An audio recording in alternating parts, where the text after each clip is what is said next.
changed to our sweats right after.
The meeting will come to order. Ladies and gentlemen, I would like to start our meeting with a prayer for one of our distinguished members who passed away, Jim Hagedorn. Won't you join me in standing? Dear Heavenly Father, we come before your throne of grace to say thank you. We thank you for sending our friend, Jim Hagedorn of Minnesota, our way. And dear Heavenly Father, we respectfully ask and humbly ask that you put your arms and your hands of your loving comfort around his family, his wife Jennifer, and also, dear God, around the wonderful people from Minnesota who sent Jim to Congress. We are so grateful. Jim Hagedorn fought a good fight. He finished his course. And dear God, Jim Hagedorn kept the faith. And I know now that you have put that crown of righteousness on his head. Dear Heavenly Father, Jim Hagedorn played a pivotal role and did great work for agriculture. which he loved dearly. And so, dear Heavenly Father, we thank you for sending Jim Hagedorn our way. Amen. Amen. Thank you, Chairman. Yes. Would you push the chair? Thank you. Okay, thank you all, and welcome for joining us today. Today's hearing is entitled A 2022 Review of the Farm Bill, Commodity Group Perspective on Title I. After brief opening remarks, members will receive testimony from our witnesses today, and then the hearing will be open to questions. And I will start with my opening statement. I want to again say good morning to everyone, and thank you for joining us. We have some very distinguished panelists who will give us great perspectives on our commodity groups, on the commodity title programs in our 2018 Farm Bill. And I am pleased to have this distinguished panel of 9 representatives from a variety of national commodity associations. In particular, I'm also proud to say that we have 2 farmers from my home state of Georgia testifying this morning, who are representing our important cotton and peanut industries. Georgia is number 1 in the country for peanut production and number 2 for cotton production. I know several of the organizations our witnesses represent will be convening at your Commodity Classic next week, which is an important venue for our policy discussions. And I know that you all will be working hard throughout this year, developing recommendations for the next Farm Bill. Today's hearing is an important opportunity for us to, first of all, reflect on our commodity programs in our 2018 Farm Bill and gather input from key stakeholders on what is working and what is not working for our wonderful farmers across our nation. And to all of our witnesses, I appreciate you taking the time to join us today for what I am sure will be a very informative hearing. Thank you all again for coming, and with that, I now would like to welcome our distinguished ranking member, the gentleman from Pennsylvania, Mr. Thompson, for his opening remarks. Well, Chairman, thank you very much. Before we begin, I'd like to take a brief moment to echo Chairman Scott and to send my thoughts and prayers to the family and staff of our late friend and colleague, Representative Jim Hagedorn. Jim was a tireless advocate on behalf of our nation's farmers, ranchers, producers, and foresters, and his love for this committee in rural America will not soon be forgotten. I consider myself blessed to call Jim a dear friend, and I'm honored to have known him and worked alongside him.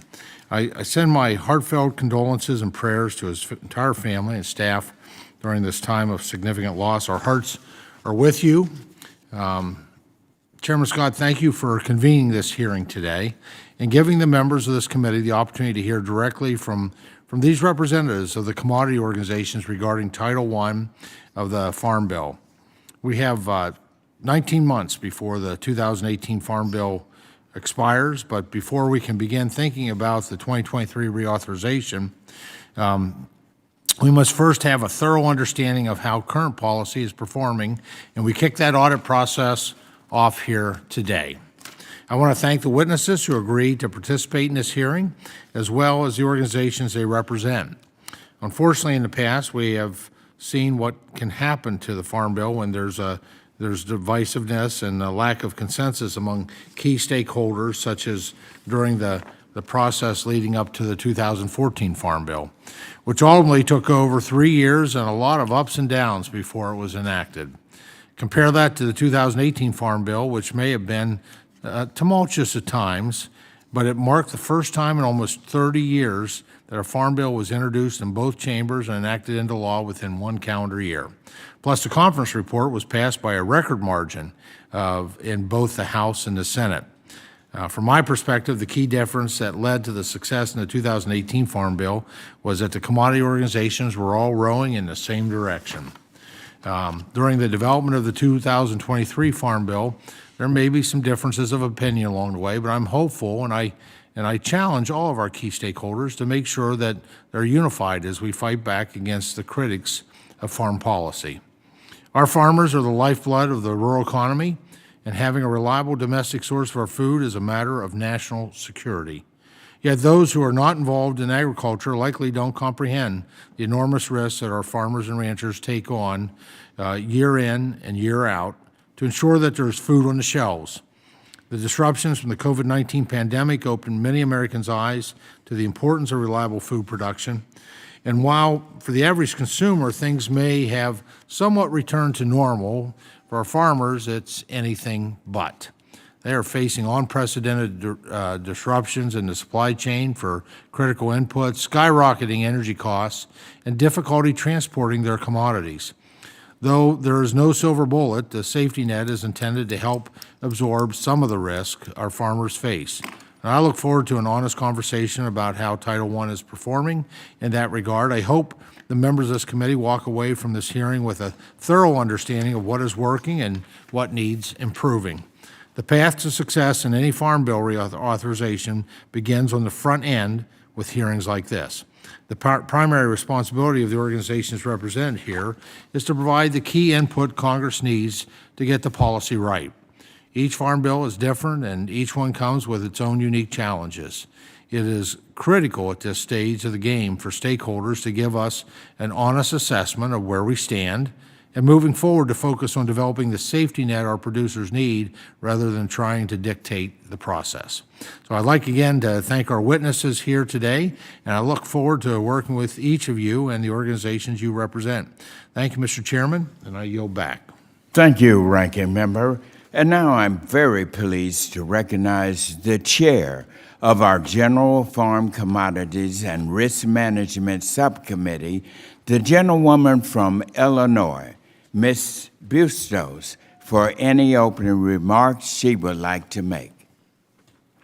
All right, thank you very much, Mr. Chairman, and also want to thank the ranking member for allowing me to offer just a very short opening remarks about this important hearing.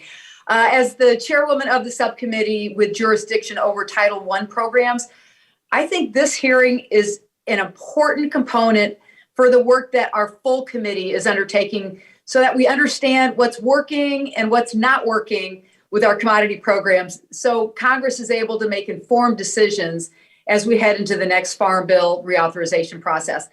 Last month, our subcommittee had the opportunity to hear from and engage with Undersecretary Robert Bonney on the state of farm policy, and we were able to hear his perspectives on USDA's implementation of Farm Bill programs and on other very important work that the department has done so it can continue to support farmers over the past year and in the future. The input combined with the testimony that we'll hear this morning from our national commodity associations really is key to our oversight work.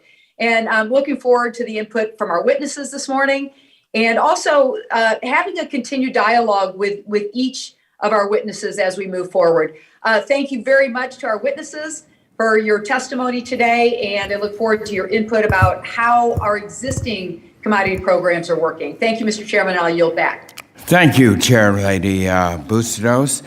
And now I'm also pleased to recognize the ranking member of our General Farm Commodities and Risk Management Subcommittee, my friend from Georgia, Mr. Austin Scott, for any opening remarks he may have. Thank you, Chairman Scott, and thank you to the witnesses that are here before us today.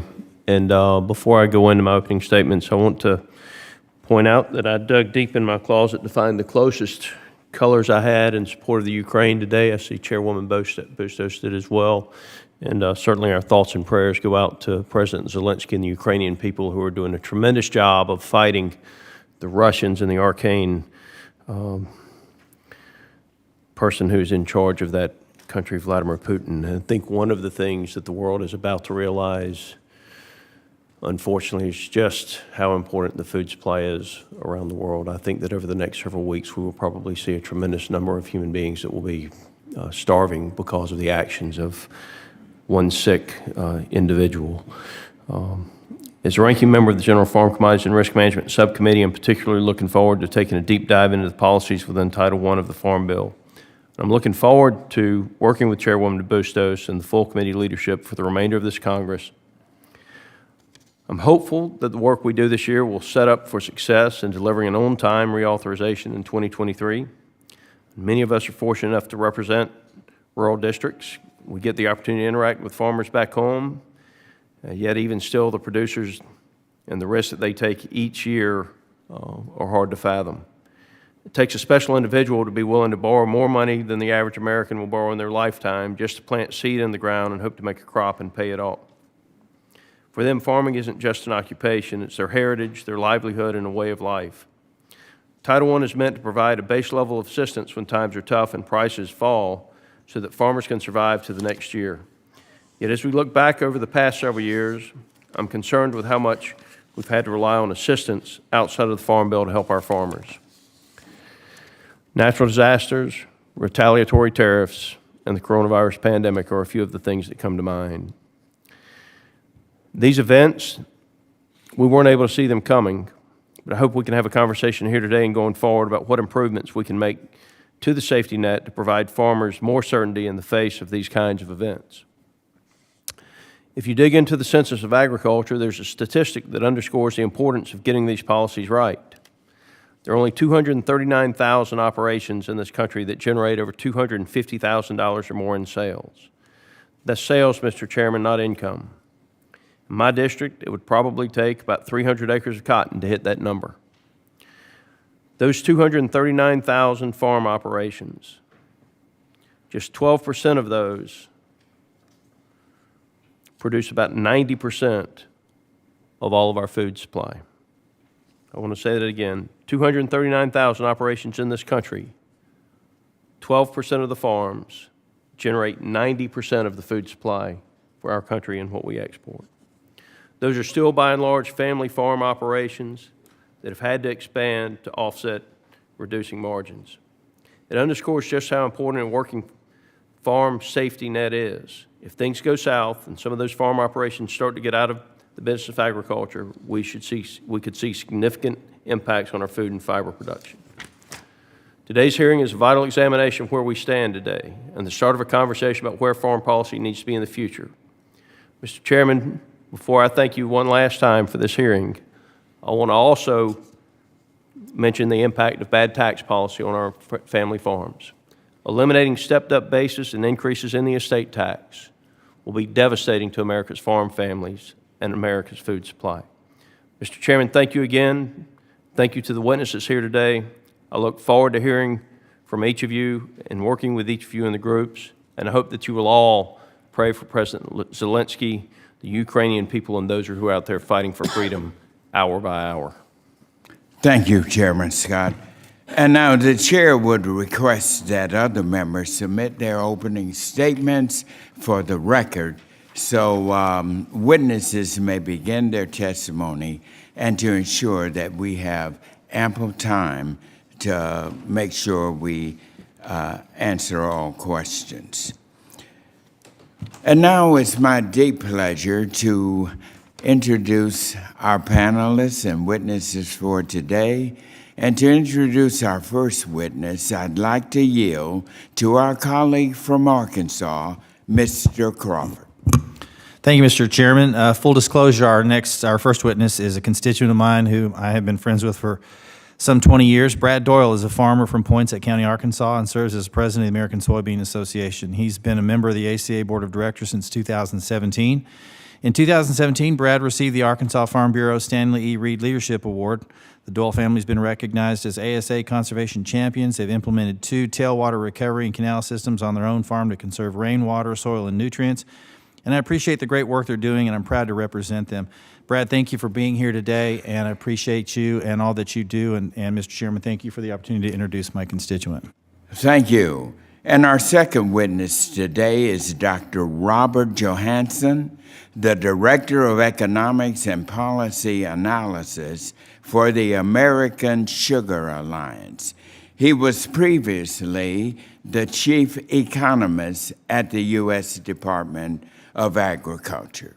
Our next witness is Ms. Nicole Berg, a farmer from Patterson, Washington, who is here today testifying on behalf of the National Association of Wheat Growers. Our fourth witness today is Mr. Chris Edendon, a farmer from St. Ansgar, Iowa, who is here today testifying on behalf of our National Corn Growers Association. And to introduce our fifth witness today, I'd like to yield once again to my colleague from Georgia, Mr. Austin Scott. Thank you, Chairman Scott. I'd like to welcome our next witness, Ms. Jacqueline Dixon Ford from Alapaha, Georgia. In addition to working her family farm, she manages Dixon Gin Company and is here today testifying on behalf of the National Cotton Council. She is a graduate of the University of Georgia, home of the national champion Georgia Bulldogs, and has been working in the cotton industry for over 25 years.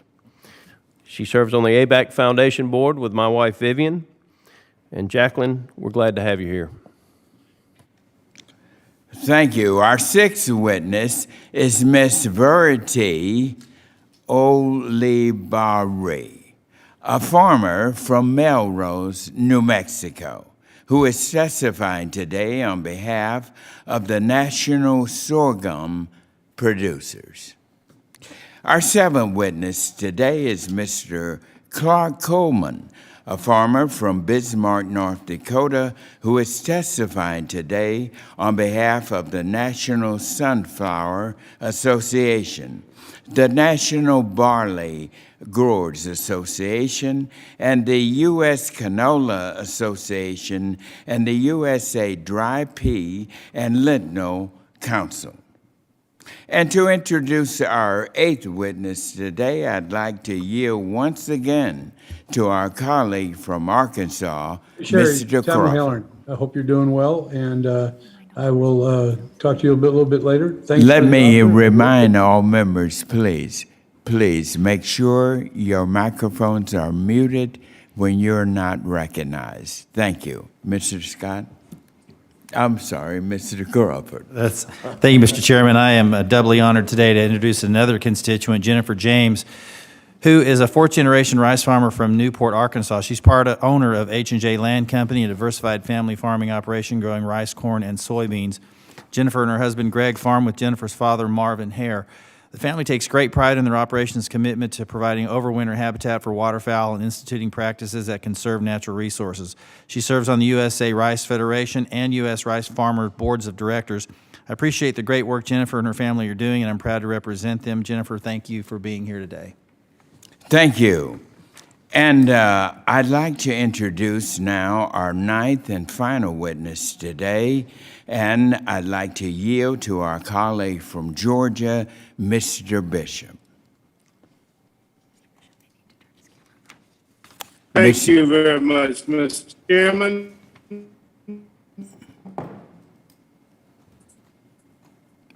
Mr. Bishop. It is really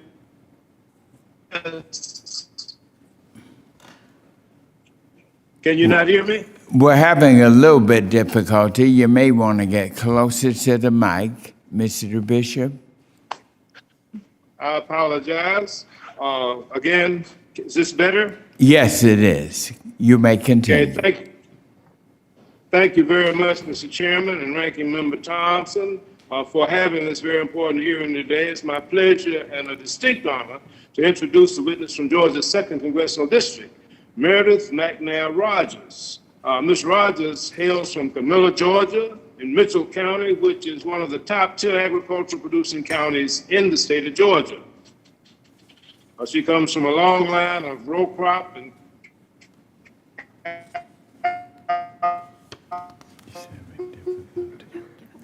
farmers, and she's the third generation.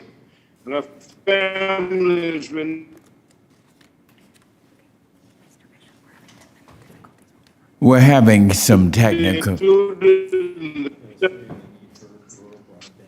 Meredith was the first woman being. Okay. Mr. Bishop, I hate to cut you there, but you're having a little Peanut difficulty. Leadership Academy, which is a program for young leaders involved in the peanut industry, and she has a unique perspective as one of the better now. Thank you, Mr. Bishop. Thank you. I thank Mr. Bishop for his comments and apologize for a little difficulty we had technically on that. I am so pleased to have such a very distinguished panel of witnesses before us today. Your commentary, your insight is very valuable to us to share with us what works, what doesn't work, so we can improve where we need to improve and make sure the American people have a farm bill that we all can be very proud of. And so now, witnesses, you will each have 5 minutes. The timer will be visible to you and will count down to 0, at which point your time has been expired. So, Mr. Doyle, let us begin with you when you're ready. Good morning, Chairman Scott, Ranking Member Thompson, and distinguished members of the committee. Thank you for the opportunity to provide testimony on Title I of the 2018 Farm Bill. My name is Brad Doyle.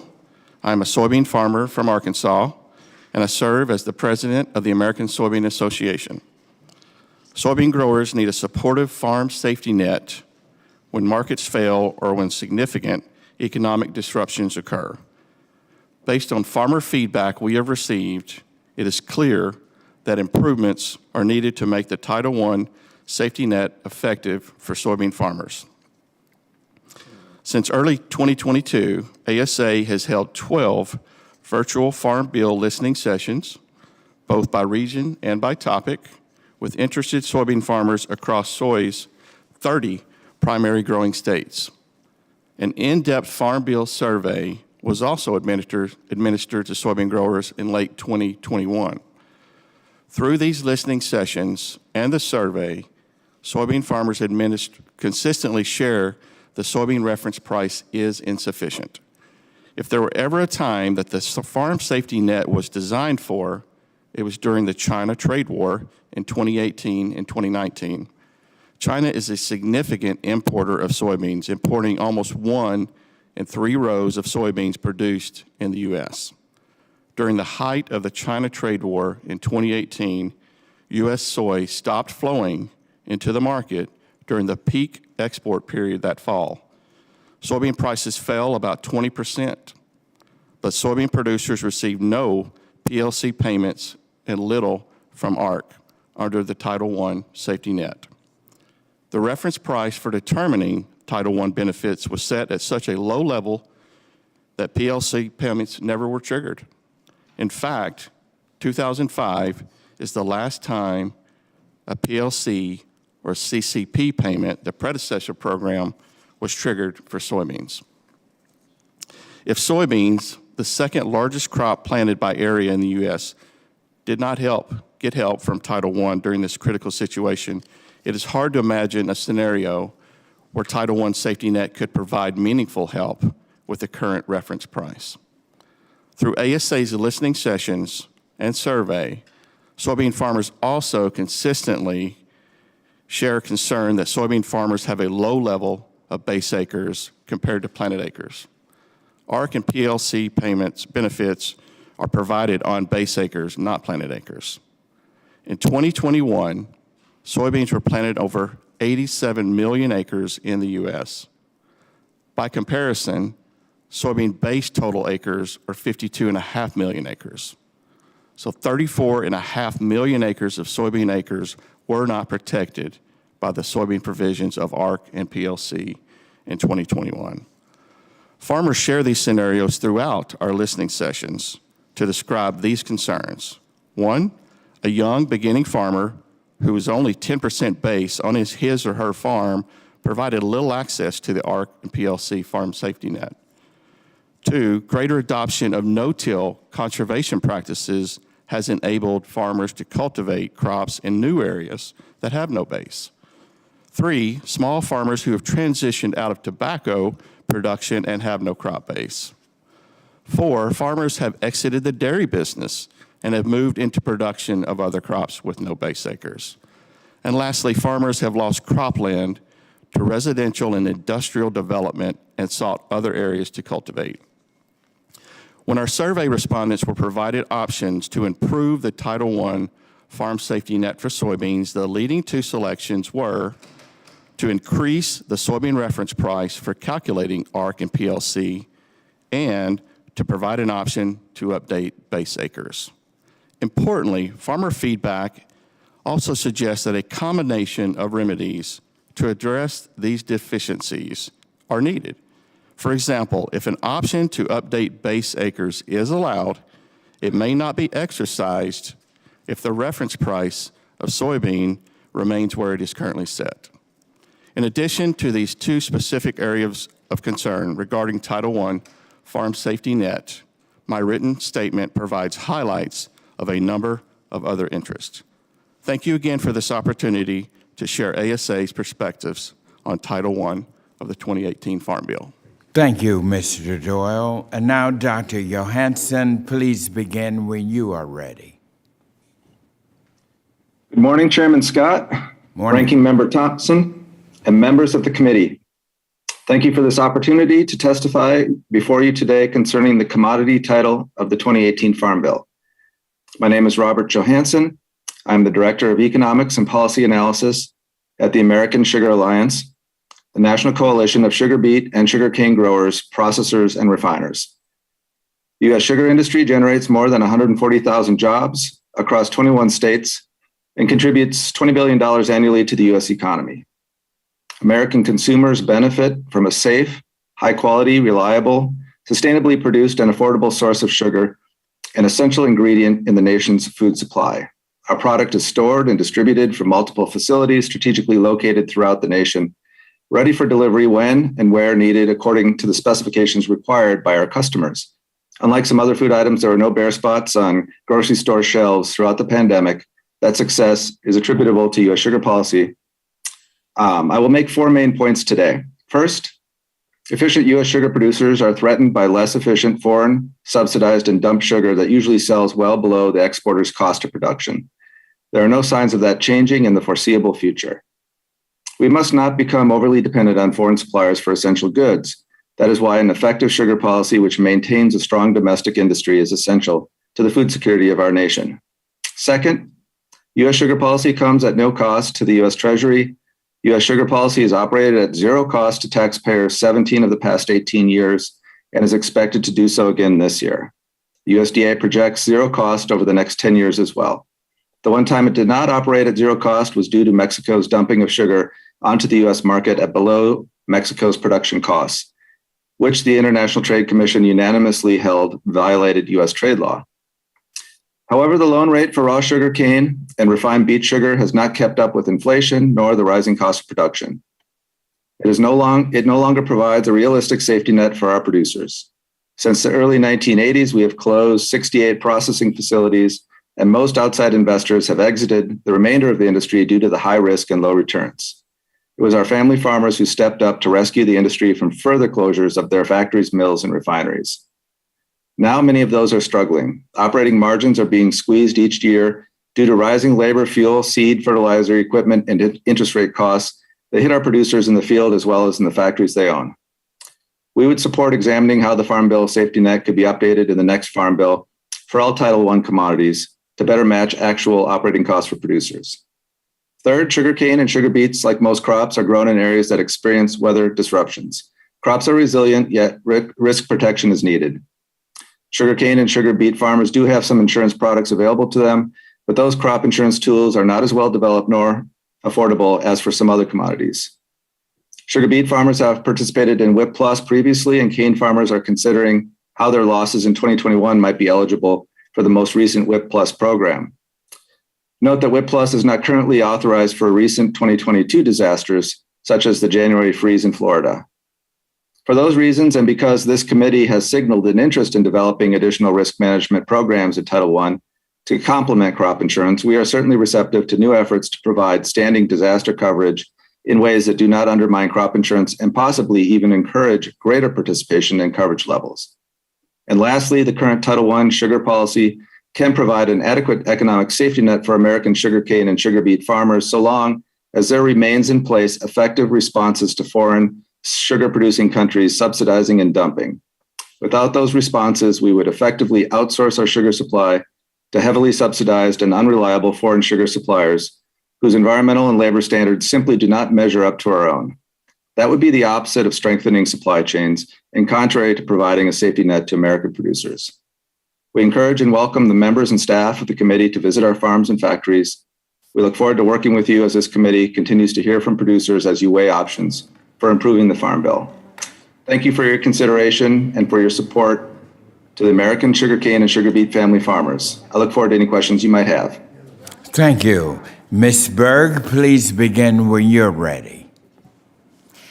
Chairman Scott, Ranking Member Thompson, and members of the committee, thank you for the opportunity to testify before the House Agricultural Committee.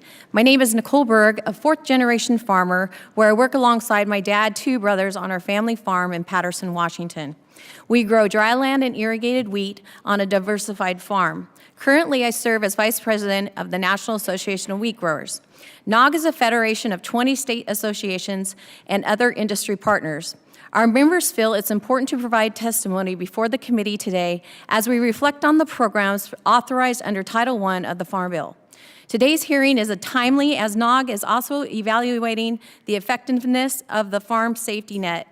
These programs and how the U.S. Department of Agriculture administers them can be improved going into the next Farm Bill. NAWG intends to outline our Farm Bill priorities in the coming months as Congress begins debating Farm Bill reauthorization. Wheat is one of the principal food grain produced in the United States and consumed around the world. Nationwide, there are 6 different classes of wheat grown in different climates and for different uses. In my state of Washington, there are roughly 2,500 wheat growers. The eastern part of the state is known for the home of soft white wheat. Wheat farmers across the country have experienced multiple challenges over the past couple years, from trade disputes, impacts from COVID-19, current supply chain issues, difficulty in procuring inputs, and extreme drought, and several other weather events. Supply chain issues and availability of inputs continue to be present challenges for us farmers. These challenges include rising prices and availability of fuel, parts, vital equipment, and other crop protection tools that allow farmers to continue using climate-smart ag practices like no-till. The current agricultural commodity is strong with near record high prices, improving working capital, farmland value, farm income, and revenue. However, this is not without concern. The USDA projects net farm income to decrease by 7.9% when adjusted for inflation in 2022, thanks to rising input costs, supply chain crunches, and significant droughts through wheat country that negate the high wheat prices. The high prices of these last 2 years will not last forever. It's important that Congress maintains a strong safety net for the farm economy, given its cyclical nature. As part of the 2018 Farm Bill, wheat growers supported improvements in crop insurance title, marketing assistant loans, and the ARC and PLC. And all of these programs are necessary to maintain an effective safety net. One such improvement for ARC and PLC was the ability for farmers to make annual elections between the two programs. This was provided a valuable option for farmers to better manage their risk. According to data from the USDA, since the 2018 Farm Bill, we have seen a major shift in wheat farmers' choices from ARC to PLC. Regarding service, the ability to re-elect and the application process is straightforward and has been easy to use. On farmer education, the USDA and university extension agencies have done a good job providing tools to help farmers make an educated choice on the program election. Investment in these models is essential. One common complaint among farmers is the difficulty of using and interpreting models and the lack of awareness of their existence. In my situation, we find it challenging to interpret the models, what it's telling us to do, so we have accountants that run models for us. While wheat farmers almost universally enroll in PLC, there are still issues that persist with the program that the committee should consider in the next Farm Bill. Wheat farmers consistently lose money producing wheat according to USDA cost of production data when factoring in total cost.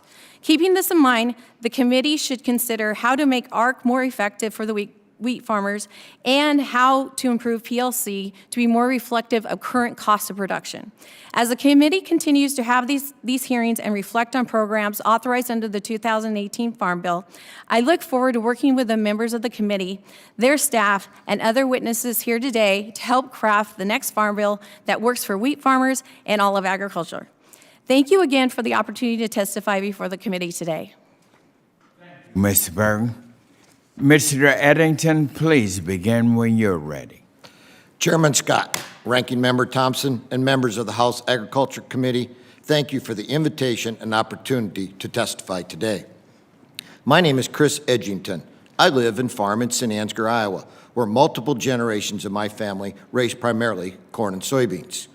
I currently serve as president of the National Corn Growers Association, and we are a farmer-led trade association that works with our affiliated state associations to help protect and advance corn grower interests. On behalf of my fellow corn growers, thank you for you and your public service, dedication to agriculture, rural America, and the farm economy. Since the passage of the 2018 Farm Bill, corn growers have faced volatility in the marketplace with periods of low prices and higher prices. Today's futures and cash prices appear strong. However, there are no assurances that commodity prices will continue to trend upwards or if they'll even stay where they're at. Rising input costs are a major concern, specifically fertilizer. Prices have soared to record levels, and several companies have unfortunately made a bad situation worse for growers by applying for tariffs to be applied to imports of phosphate and nitrogen fertilizers, respectively. NCGA and our state affiliates continue to focus on addressing high input cost, including direct request of those companies to voluntarily withdraw their tariff petitions. Widespread drought and intense heat impacted much of the Corn Belt last year, and unfortunately, drought conditions have continued into 2022. In 2020, corn growers suffered major losses due to the devastating derecho that hit millions of highly productive crop ground. In 2019, crop production was heavily impacted with flooding and excess moisture throughout the Missouri River Basin. Federal crop insurance plays a significant role in the wake of natural disasters. Producers also appreciate your efforts to extend and improve disaster programs for 2020 and 2021 for uncovered risk and losses. NCGA has long advocated for market-oriented farm policies. Our focus continues on tools geared toward revenue, which factors in both yield and price risk that growers face. We support the continued ability for producers to choose between agricultural risk county, ARC individual, and price loss coverage, or PLC programs. We appreciate the commodity program sign-up periods are now similarly tied to crop insurance decisions. NCGA supported the development of the ARC County and ARC individual programs. In the 2018 Farm Bill, we supported shifting the primary focus away from using NASS yield data to RMA to help minimize county-by-county payment differences.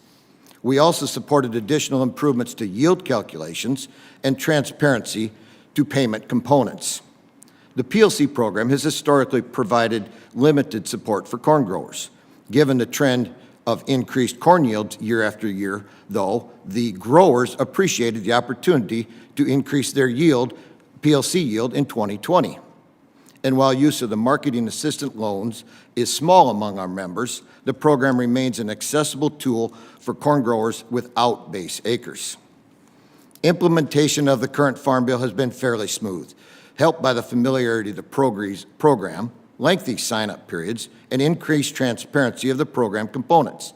We commend the committee for the continued support of web-based decision tools that help facilitate grower education and evaluation of the commodity programs and options. While the COVID-19 has been difficult for face-to-face interaction with growers, we appreciate efforts at FSA to provide flexibility with producer sign-up. Opportunities exist to build upon those lessons and to further reduce the reporting burden on producers. NCGA and our state affiliates are gearing up to provide additional input and Farm Bill recommendations. NCGA has already commissioned and conducted a nationwide survey of growers on the usage and views of risk management tools and conservation programs. Next week, we will gather in New Orleans at the annual Commodity Classic, where growers will propose, debate, and vote on updates to our policies. We look forward to working with the committee as NCGA develops a more formal policy priority. Thank you to Representatives Sherry Bustos and Austin Scott for including corn growers in the previous subcommittee roundtable discussion on farm safety net programs. As the committee continues oversight of USDA and evaluates the structure of safety net programs, please do not hesitate to reach out to growers for perspectives at future hearings, listening sessions, roundtables, or farm tours. In closing, NCGA recognizes the difficult task ahead to develop the next Farm Bill. We appreciate your consideration of our views regarding commodity programs and the need for producers to have access to effective risk management tools. Thank you. Ms. Ford, you may begin when you're ready. Good morning. I'm Jacqueline Dixon Ford, a cotton producer and ginner from Alapaha, Georgia. My family and I grow cotton, peanuts, corn, pecans, and raise cattle. I'm also vice president and manager of my family's ginning operation. I'm testifying today on behalf of the National Cotton Council, the central organization of the United States cotton industry representing all 7 segments. U.S. cotton acres is expected to increase this year due to higher prices. Although cotton prices are stronger than in recent years, higher input prices and supply chain disruptions have resulted in significant increases in production costs.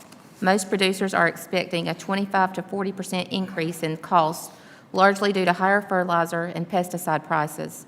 While demand for U.S. exports has been very strong in the 2021 marketing year, transportation and logistics issues continue to impact U.S. cotton shipments. An effective safety net for producers must consist of 2 key components. First, an effective commodity policy that provides either price or revenue protection for prolonged periods of low prices and depressed market conditions. Secondly, a strong and fully accessible suite of crop insurance products that producers can purchase and tailor to their risk management needs. The yearly election of either ARC or PLC in the 2018 Farm Bill has worked well for growers and should continue in future Farm Bills.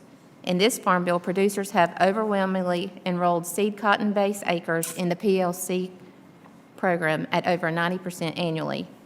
We know that ag markets are cyclical, and an effective safety net is imperative for the inevitable times of low prices. The non-recourse marketing loan program for upland cotton remains a cornerstone of farm policy for our industry during times of both low and high prices. It is necessary for multiple industry segments to effectively market cotton and provide cash flow for producers. In periods of low prices, if growers choose to forego the marketing loan, they may receive a loan deficiency payment representing the difference in the market price and the loan rate. This important component of the program should be retained. Our industry is opposed to any further tightening of payment limits and program eligibility requirements. We believe these policies are already too restrictive given the size and scale of production agriculture necessary to be competitive in today's global market. Artificially limiting benefits is a disincentive to economic efficiency and undermines the ability to compete with heavily subsidized foreign ag products. The 2018 Farm Bill continued the ELS program, cotton loan program, as well as a provision to ensure U.S. Pima cotton remains competitive in international markets. The balance between the upland and Pima programs is important to ensure that acreage is planted in response to market signals. The stability of the U.S. textile industry in recent years and their expected future growth can be attributed to the continued benefits of the economic adjustment assistance for textile mills.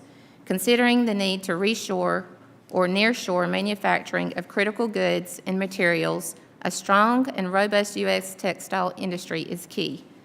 This industry is vital to produce many products for our defense industry and personal protection equipment, as highlighted during the COVID pandemic. In recent years, Congress authorized several rounds of ad hoc disaster assistance. While we recognize the budgetary constraints, we believe the committee should review options to include either a permanent disaster program in the upcoming Farm Bill or seek policy options to increase insurance coverage levels that are cost-effective for producers. Since the passage of the 2018 Farm Bill, there have been several forms of ad hoc assistance provided outside of the Farm Bill. As Congress begins to plan the path forward for the next Farm Bill, I urge the committee to seek additional funding for this important legislation. In closing, I encourage the committee to write a Farm Bill that provides long-term stability for the future.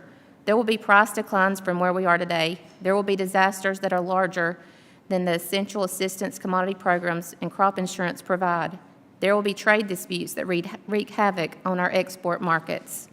The NCC looks forward to working with the committee, ag organizations, and other stakeholders to develop and pass a new Farm Bill that will effectively address the needs of all commodities and all producers in all regions of the country. Thank you for this opportunity, and I would be pleased to respond to any questions. Thank you, Ms. Ford. And now, Ms. Olibari, please begin when you're ready.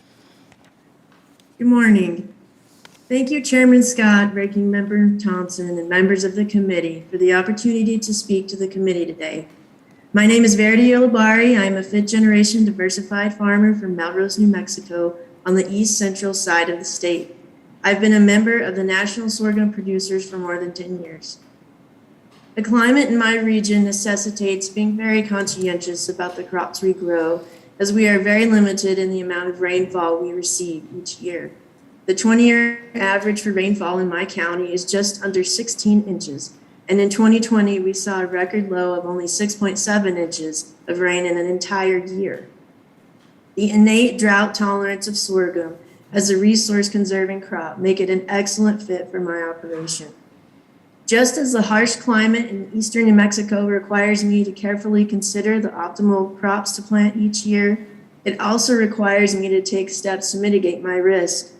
This is where Title I becomes incredibly important, not just to me, but all farmers and ranchers across the country, as we are seeing increasingly erratic weather patterns, longer and more extreme droughts in some regions, and more frequent flooding in other areas. The farm safety net and robust crop insurance that helps farmers adequately mitigate risk and volatility becomes vital to the sustainability and continuation of family farms. We are thankful for the support provided by crop insurance. It continues to be the cornerstone of the modern safety net, and we appreciate all the work that has been done to defend and strengthen it. From a sorghum standpoint, there's still much work to be done in this area. Due to the nature of the program, drought-tolerant, resource-conserving crops like sorghum are not rewarded, but instead penalized, rated such that insurance for competing crops is more affordable. We worked closely with the committee in the last Farm Bill to address this issue and continue to work closely with RMA. Due to the leadership of this committee during the 2018 Farm Bill, we have had the opportunity to collaborate with RMA on a study paving the way for an irrigated insurance product that enables sorghum farmers to insure sorghum at higher yield levels and for less premium. Many irrigated farmers on the Western Plains are facing significant declines in groundwater availability, and transitioning some or all of their irrigated acres to sorghum enables them to use water much more efficiently. However, under current yield and rating structures, most existing and prospective sorghum farmers actually face a penalty. Given the collaboration with RMA, we are optimistic that new options will be available for the 2023 crop year. On Title I specifically, the changes to the ARC and PLC programs have been positive overall. Farmers in the sorghum belt use PLC more extensively than ARC, but for those that do use ARC, the new formula has been helpful. The change to the way in which the reference price is calculated was also a very positive development, as it makes reference prices more reflective of price and cost realities. However, given the level to which prices and costs have increased and the speed with which this has occurred, PLC reference prices are now too low. The same situation is true of marketing loans, which remain an important cash flow tool for our farmers, but are now much too low relative to current risk. We believe reference prices and marketing loan rates must be adjusted upward to remain relevant, and would urge the committee to consider an index or inflator tied to fuel and fertilizer prices, as U.S. farmers need to maintain their productivity through such turbulent times. Allowing an annual choice between ARC and PLC has also been a welcome change, and our farmers greatly appreciated the opportunity to update base acres. However, these now routine activities, combined with existing programs and the growing complexity of these programs, sheds new light on the importance of staffing at FSA. Delivering these programs well requires resources, staff members that can actually go into the office and work with farmers. FSA programs will continue to be a key component of the farm safety net, so we encourage additional resources for FSA to deliver these programs. Thank you for the opportunity to offer a first-hand account of how the existing Farm Bill Title I programs are functioning in the sorghum industry. I look forward to answering any questions you may have for me today. Thank you very much. And now, Mr. Coleman, please begin when you're ready. Good morning, Chairman Scott, Ranking Member Thompson, and members of the committee. My name is Clark Coleman. I am a fourth-generation farmer from Bismarck, North Dakota. This year I will plant 10 different crops, including confection oil sunflowers, malting barley, canola, yellow peas, soybeans, grain and silage corn, spring wheat, durum, and we have about 600 head of cows. This crop diversity is not uncommon in the northern tier, where many farmers typically grow at least four or five different crops every year. I am past president and chairman of the National Sunflower Association and still serve on the National Sunflower Board. I will also speak today on behalf of the National Barley Growers Association, the U.S. Canola Association, the U.S. Dry Pea and Lentil Council. I will share perspectives on Title I program elections and dynamics for crops and the relationship of the references prices to their market prices. Overall, the Title I programs allow the crop insurance program are the backbone of most important factors in the stability of our operation. Without them, it would be difficult or impossible to get financing from a credible lender for my seed, fertilizer, and other production input costs, which are experiencing significant increases this year. The Title I programs are largely working as they were intended for my farm and for my crops that I produce. The options and flexibility provided under the 2018 Farm Bill allows producers to choose between ARC and PLC program options on a farm-by-farm and crop-by-crop basis. This has given the farmers the latitude to develop protection plans that best fit their operations. The policy decoupling farm program payments from planting continues to work well, providing planting flexibility by tying income or revenue protection to recent historical base acres rather than current year crop plantings has allowed farmers to respond to market signals rather than prospect of receiving government payments. As a producer of multiple crops, it is fundamentally important that my decisions are based on market signals. The Title I programs are serving as a safety net, not a market driver. The references prices established in 2018 Farm Bill for crops that I grow were reflective of the market for the first few years. However, the dynamic may be changing as we are experiencing a surge in prices of fertilizers and other inputs that significantly increase the production costs and risks. I would like to take this opportunity to note that the current issues with input supplies and prices highlights the need to promote domestic fertilizer and chemical manufacturing. This should be considered a food security and national security issue and should be a focus of any efforts to make our supply chains more resilient. For sunflowers, PLC program has been primarily used by producers, but ARC also has been used. Oil-type sunflowers are currently at $33 and confections over $40 per hundredweight. Last year at this time, oil-type sunflowers were $21.60 and confections were $26.80 per hundredweight. The reference prices for the other oil seed categories under the current Farm Bill is $20.15 per hundredweight. This reference price level, like others, has been unchanged since 2014. At this price, the other oilseed marketing loan rate at $10.19 per hundredweight is not used very often, unless it is for cash flow. The same is true for loan rates for all the crops that I grow. If market prices move to the loan rates for these crops, it would be difficult to recover costs. For barley, PLC has been the primary program election with small amount of ARC payments. The barley reference price is $4.95 per bushel, and production contracts for malting barley were in the $6 range in 2020 and 2021, and barley prices are currently at $7 to $8 range.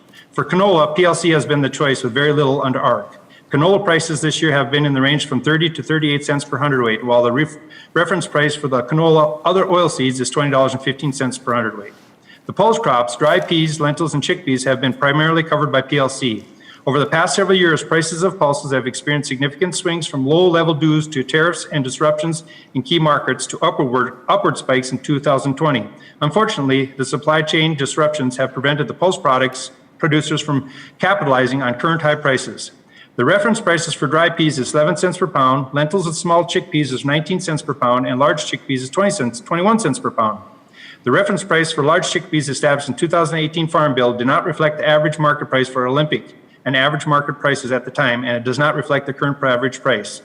The inadequate reference prices combined with the current historic highs for input expenses is a primary Farm Bill concern for us pulse producers. I want to take this opportunity to offer my perspective on the FSA offices and staffs that administer and implement the farm programs. Staff vacancies and shortages in FSA offices is a significant and growing concern for producers. Retirements, workloads have resulted in lots of experience leaving the organization. The larger counties of western states require separate county offices for ease of access, personal service, and best execution of programs. We need more FSA resources, not consolidated offices. In closing, I would reiterate the existing farm program structure that provides growers with the farm-by-farm, crop-by-crop options and planting flexibility through decoupling are working well. The ARC and PLC programs and reference prices have been working as intended, but adjustments may be needed to adjust emerging dynamics. I hope the stability and certainty of the farm safety net that the Title I and crop insurance programs represent remain the top priority and driving force in the timely reauthorization of the bipartisan Farm Bill of 2023. Farmers as well as consumers that rely on food and we produce are facing lots of challenges and uncertainty. Additional instability and uncertainty in the farm safety net and our food production system is the last thing we need. Thank you again for the opportunity to participate. Thank you. Ms. James, you are now recognized for 5 minutes.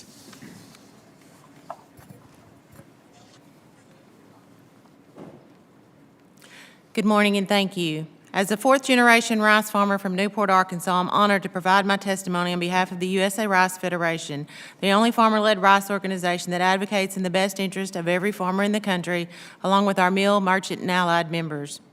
While I'm a rice farmer first, my family farm is diversified, growing rice as well as corn and soybeans while providing many acres of overwinter habitat for migrating waterfowl every year. U.S. rice farmers harvest 20 billion pounds of rice grown on 3 million acres of sustainably managed farmland, creating tens of thousands of jobs and billions of dollars in economic activity. Half of our production is consumed domestically, while the other half is exported to more than 120 countries around the globe. U.S. rice farmers have long been committed to environmental stewardship, reducing greenhouse gas emissions by 41%, cutting our water usage in half, and decreasing energy usage by 34%, all while increasing yields dramatically over the last few decades. We will always strive to be more efficient and explore new ways to reduce emissions. But here's the key point for today's farm hearing. Farm families must be profitable to have the wherewithal to pursue these important environmental dividends. This committee, on a bipartisan basis, has a long history of recognizing this and working with farm families like mine to ensure our profitability and capacity conserve our natural resources.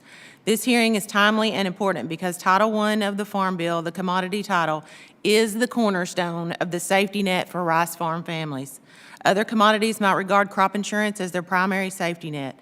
We have worked hard to make crop insurance a more effective tool, but have historically lagged behind other crops in terms of participation and coverage levels. Title I is our true safety net. It helps us compete in a global marketplace that is highly distorted with high and rising foreign subsidies, tariffs, and non-tariff barriers.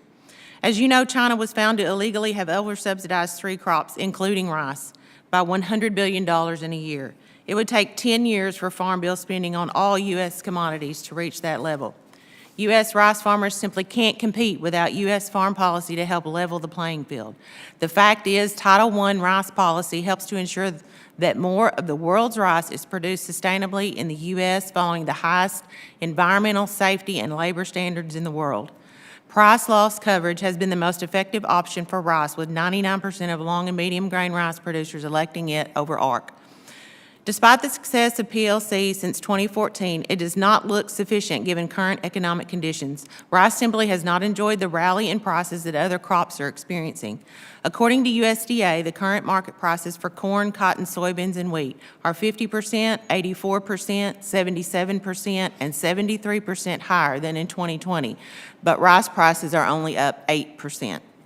Unfortunately, our prices have risen only to reduce the modest benefits provided by PLC. To illustrate, the PLC benefit to rice is down 75% from where it stood in 2019. The payment rate per pound for 2021 is projected to be about one-third the rate it was last year. Current PLC reference prices were established based on 2012 costs of production. They were still relevant when the 2014 Farm Bill was enacted. The market assistance loan rate for rice has not been relevant for many years now. While production costs have risen since 2012, notwithstanding low prices, the increases pale in comparison to what we are seeing this year. The Ag and Food Policy Center at Texas A&M found that fertilizer prices on average are higher per acre for rice than feed grains, cotton, and wheat.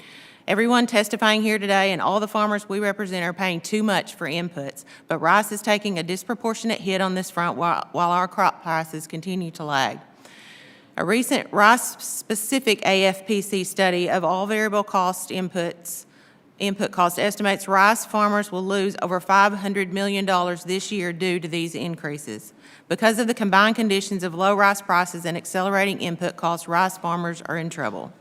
Important steps can and should be taken to shore up the nation's rice farm families in the near term, even before the next Farm Bill. That is why we sent a letter to Secretary Vilsack last week seeking relief, and I would ask for your support of this request. We remain committed to working with you to strengthen the safety net in the next Farm Bill. Establishing and maintaining the safety net at levels relevant to the economic times ought to be our primary consideration. This includes payment limitations and actively engaged rules that simply have not kept pace with the fast-changing times in ag. They are outdated, as evidenced by the hundreds of members of Congress on both sides of the aisle who wrote USDA expressing concerns that the limitations for CFAP didn't cover the enormous losses suffered. This committee took important steps in the right direction in the 2018 Farm Bill. We look forward to working with you to build on those achievements. Thank you. Thank you. And now, Ms. Rogers, please begin when you're ready. Chairman Scott, Ranking Member Thompson, and members of the committee, thank you for the opportunity to appear before you today as you review Title I of the 2018 Farm Bill. Today, I am representing the United States Peanut Federation, USPF. USPF is comprised of the Southern Peanut Farmers Federation, the American Peanut Shellers Association, and the National Peanut Buying Point Association. I have been farming with my family in Southwest Georgia for over 25 years. I currently farm in a family partnership with my husband, my parents, and my siblings. We primarily farm row crops, cotton, corn, peanuts, and some fresh sweet corn.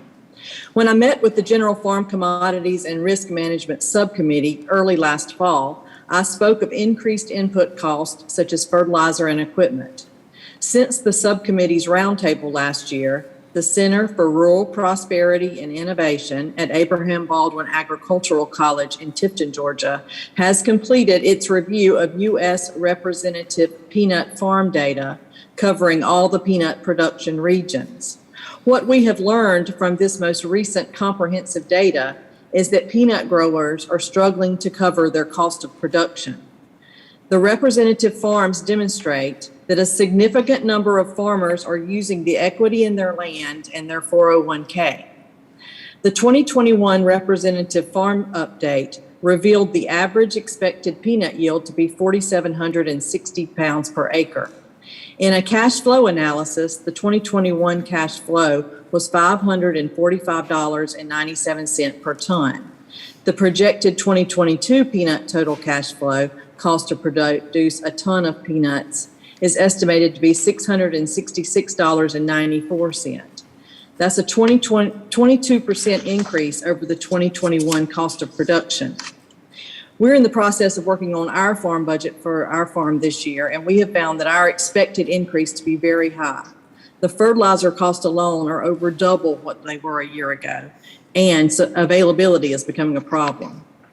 In the 2002 Farm Bill, this committee eliminated the peanut supply management program and established a new marketing loan program. Since the 2002 Farm Bill, peanut planted acres have increased by less than 2% when compared to recent plantings. Yet in a review of this same time period, production has increased approximately 59%. Our industry's increase in production is due to an increase in peanut yields, which was approximately 52% when compared with the same time period. Peanut butter drives demand for peanuts due to its inexpensive source of plant-based protein. Domestically, according to the National Peanut Board, demand reached 7.9 pounds per capita in 2021. This is a 37.6% increase when compared to demand in 2002, according to the Center for Rural Prosperity and Innovation. Peanut growers, shellers, buying points support the Price Loss Coverage Program, the PLC, in the 2018 Farm Bill.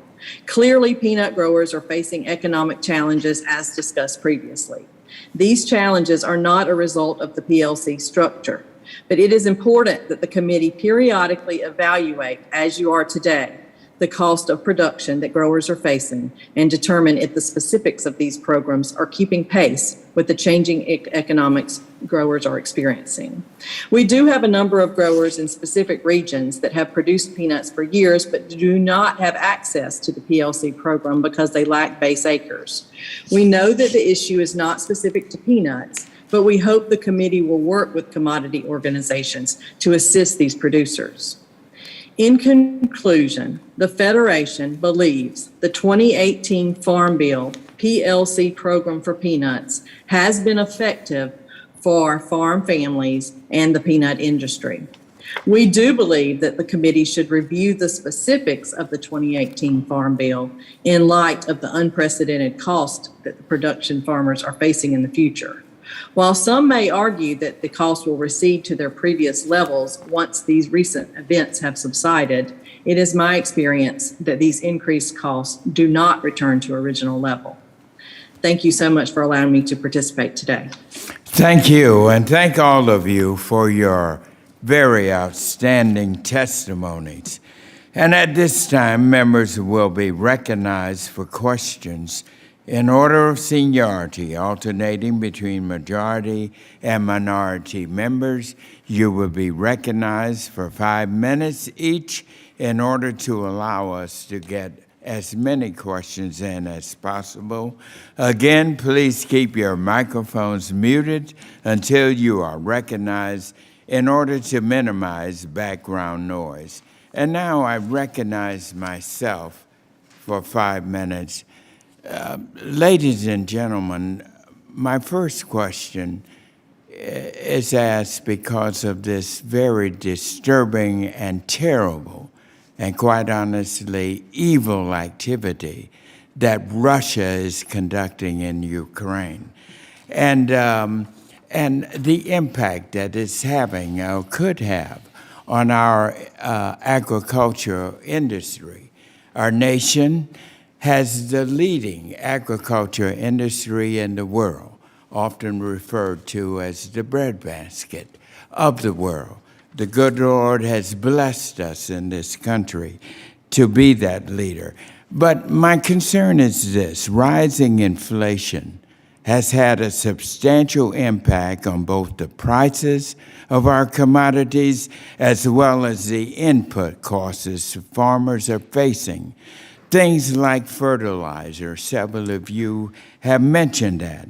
And I believe that the Russia-Ukraine conflict will definitely exacerbate these conditions because Ukraine is a major exporter of raw materials, and a disruption in these exports will surely raise prices globally. And when input prices rise, but support program prices remain the same, it is our farmers who will have to carry that cost.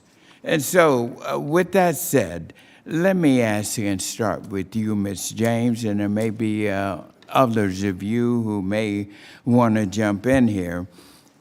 Do you think that our commodity support programs, like the Price Loss Coverage Program, which sets reference prices for commodities, should be more responsive to economic conditions? Well, yes, sir, I do. I believe that your statement about the inflation is a very important one, especially at this time. I believe that, inflation rate has grown about 2% a year for the past 10 years, but then we are at 7% in this one last year. So that's a considerable increase, although our reference prices have remained the same as you have stated. And we will come back to that, but I also want to call on Ms. Jacqueline Ford with the National Cotton Council. Ms. Ford, thank you for your enlightening testimony. Can you talk about decisions that you expect cotton producers to make this year in terms of participation in ARC and PLC, as well as stacks and supplemental crop insurance products that are available for producers? There are some crop insurance products that are available only if they do not participate in ARC. And so I realized that dynamic affects that producer's decision. It has a dynamic effect on their decisions. Can you shed some light on how these decisions are made? Yes, sir. Our family this year will be participating in stacks rather than PLC. And we will be doing it at a lower level. It'll be a cost of about $10 per acre. We just got signups done this week. But cost is a determinant. Our input costs are so much more. So your cost per acre for participating in the crop insurance programs, I think will determine participation cost, So if we can make that more affordable for the producers as far as participating, I think that would be a good thing. But our cost per acre this year has gone up for cotton probably around 30 to 40%. So we're looking at an input cost of somewhere between probably $900 to $1,100 per acre right now since the Ukraine war. And right now, cotton's trading at $1.01, $1.02. I haven't looked at it this morning. It was up a little bit. So right now, we're at about a break-even point at a 2-bale average. So, yeah, we certainly need some more support. Well, thank you for that. And committee members, we can all do without a lot of things, but we definitely cannot do without food. And it is our nation that provides that supply. With that, Ranking Member, I'll turn to you. Chairman, thank you very much, and thanks to each and every one of our witnesses today and your organizations that you're affiliated with for what you do for agriculture. And Chairman, I appreciate your line of questioning and the responses. It's not so much at this point what we can have record high commodity prices we're getting, but with inflation, it's the margin that matters, and that's something we need to take into consideration. Now, lately, there's been a lot of conversations surrounding agriculture and climate change, and these are conversations that I welcome, as American agriculture has a great story to tell, and we got to get better at telling our story. But often I hear questions about climate framed in a manner that asks, how can we change the safety net or crop insurance to be more climate friendly? And I think that's looking at the problem completely the wrong way. Rather, we should be asking ourselves, what can we do to make climate policy farmer friendly? American producers are some of the most efficient, or they are the most efficient in the world. And if the goal is to reduce global greenhouse gas emissions, then the smartest thing we can do from a climate standpoint is, quite frankly, to have American farmers, ranchers, and foresters produce more and export it overseas. And the farm safety net is critical to helping our farmers manage risk year after year. Now, for anyone who wants to jump in, can you talk about the importance of the safety net in maintaining domestic food production? And for your commodity, what other countries are major producers, and how do they stack up from a conservation and a climate standpoint? And I welcome anyone that wants to jump on that. Well, thank you for that question, Ranking Member Thompson. I had the privilege of chairing the Federal Crop Insurance Corporation Board of Directors previously when I was at USDA. And I do think that crop insurance needs to focus on providing risk management to farmers. The program obviously needs to be actuarially sound based on principles of insurance. USDA can certainly work to incentivize producers to reduce or sequester greenhouse gases, but that is best addressed through conservation programs. And at least that is by and large how USDA has proceeded thus far, with one exception, maybe the crop insurance discounts for planting cover crops. But generally, when it comes to the commodity title or crop insurance programs, USDA is properly stuck to the mission of those programs. And we certainly know that the increase in productivity in U.S. agriculture across all of our crops and the levels of efficiency seen in our farms have significantly reduced emissions per unit of output over time. As I mentioned earlier, obviously the sugar program is critical to keeping U.S. sugar production viable for our growers. We've seen excessive subsidies provided by other countries to their sugar sector, which effectively guarantees surpluses are dumped on the global market.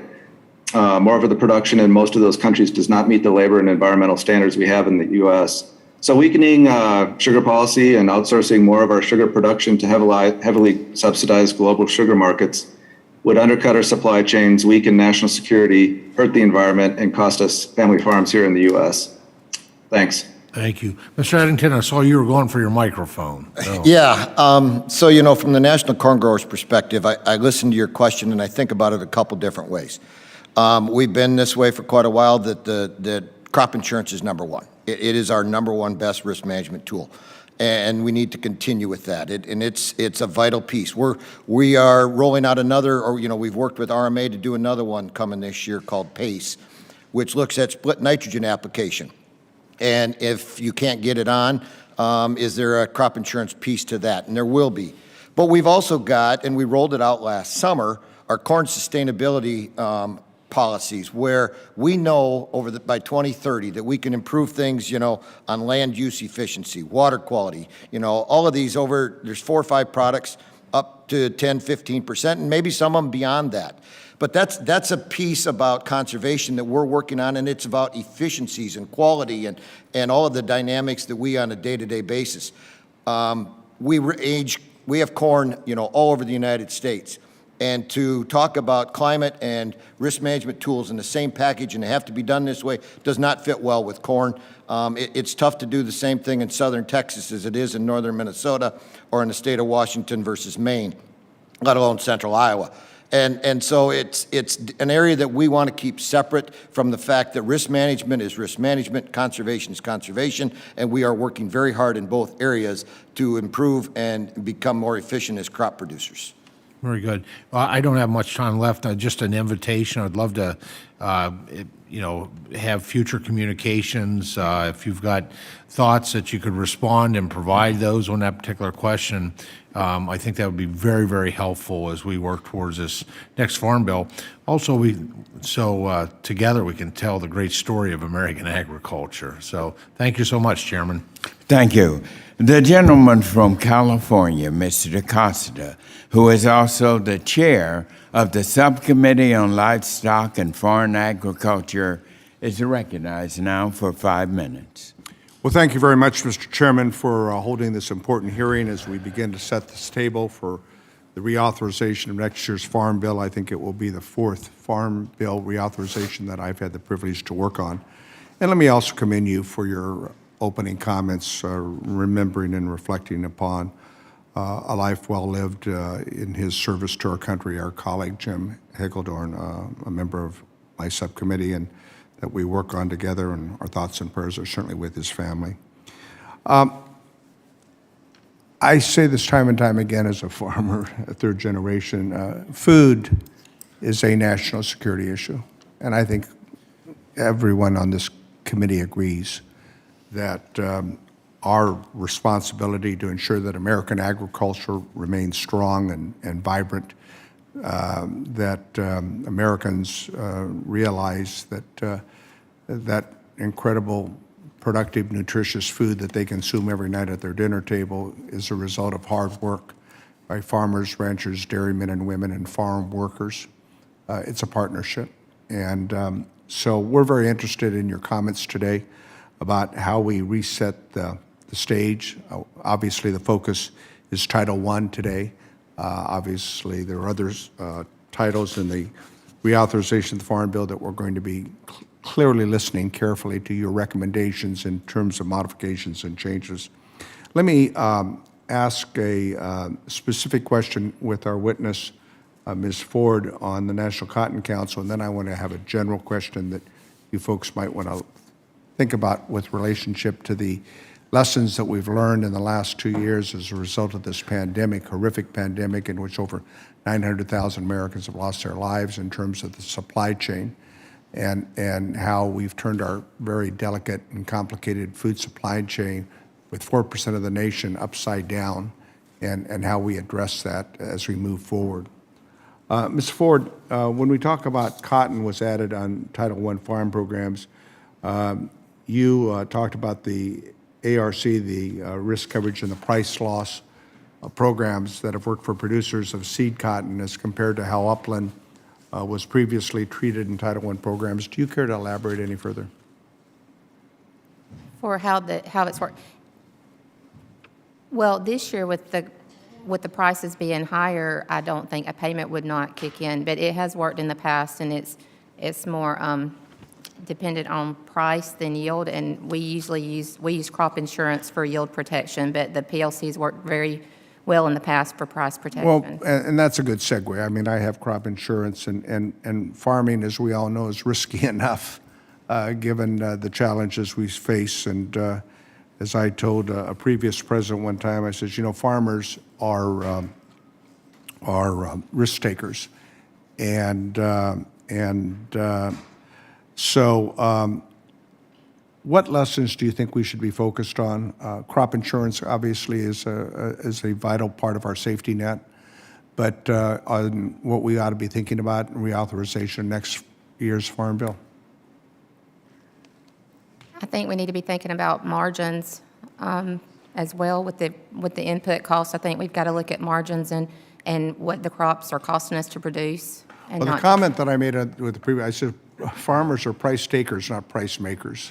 Now, I've been involved in California for years, leading agricultural state in the nation. You all nod your heads when I say farmers are price takers, not price makers, because you know what that means. But how do we look forward in terms of not just the safety net of the insurance program and how we might improve it, but what other, I mean, we have the inflationary impacts that we're all dealing with, of course, but, and I'm working very heavily on a bipartisan basis on this supply chain issue that we hope will relieve some of those inflationary pressures. But the fact is American agriculture is challenged. Anyone care to opine?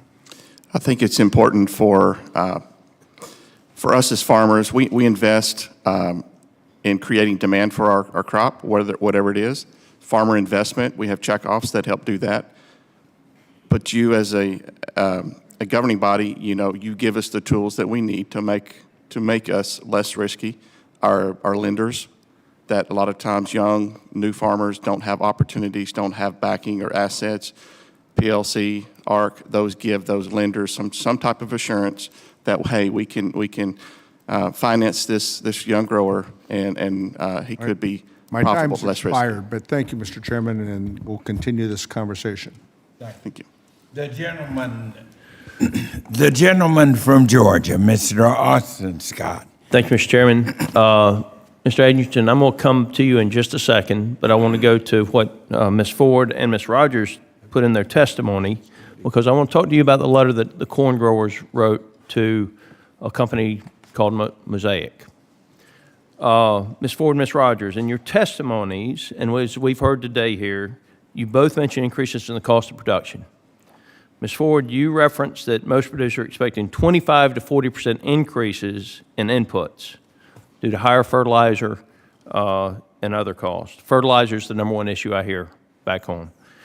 Ms. Rogers, you note in your annual study on the peanut cost of production from the Center for Rural Prosperity and Innovation at Abraham Baldwin Agricultural College a significant spike in the cost of production for peanuts, a 22% increase in the cost to produce a ton of peanuts.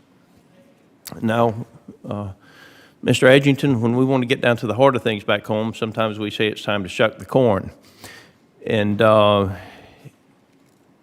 you wrote a letter to Mosaic. Your association wrote a letter to Mosaic because Mosaic had requested additional tariffs be placed on products that would compete with them.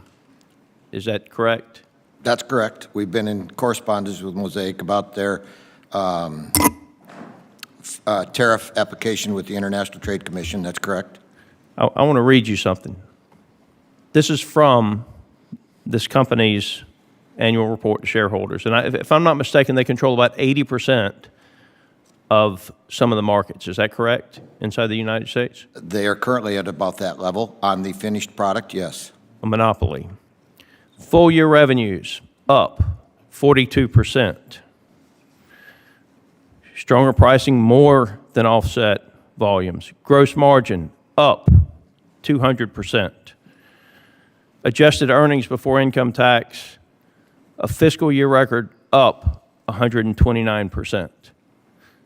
And I think that what Americans need to realize is the monopolization of the inputs in our food supply to our farmers is what's leading to the majority of the discussion right here, is that the input costs are going up faster than the markets can absorb them. And it's leading to a tremendous amount of food price increases. Now, the department, they requested the tariffs be put in place in February of 2021. Do those record profits sound to you like they would be coming from a company that actually needed protections from competition? Do you mind if I don't answer that part of your question, but I would like to address part of the whole issue? Yes, sir. Because I've been more involved in fertilizer than I thought I would maybe have to be, other than on my farm, in this process. And one of the things we've learned in the process is they do not look at this table as their customer. They are selling to the CHSs and Growmarks of the world. That's their distributing network. And so our pushback on Mosaic or CF Industries on nitrogen fertilizer has been a surprise to them. Because we've never pushed back before because of the process and the engagements we've had. Mosaic has had tremendous profits. Now, they have reasons that they tell us as to why they were competing against foreign countries subsidizing their fertilizer, and that's what they did. They represent about 55% of the phosphate rock inside of the United States, but they represent 80% of the DAP that we are applying to our fields. And so when you have that type of control over the majority of the market, there becomes lots of discussion around the profits that they're making. If I may, this control is not limited to fertilizer, though. We're seeing increased monopolization, whether it be seed or any other type of input cost. And then what you see in some cases is like Communist China, where they stepped in and they bought Syngenta. And so I think, Mr. Chairman, we've got a lot of work to do in making sure not only that foreign countries don't own our ag input supply, but that not any individual company inside America controls too much of our ag inputs. And if we could get that right, we'd have significant competition in the input market, and we'd have more fair pricing to our farmers. I'm down to 8 seconds. With that, Mr. Chairman, I'll yield. Thank you. And now the gentlewoman from Ohio, Ms. Brown, is recognized for 5 minutes.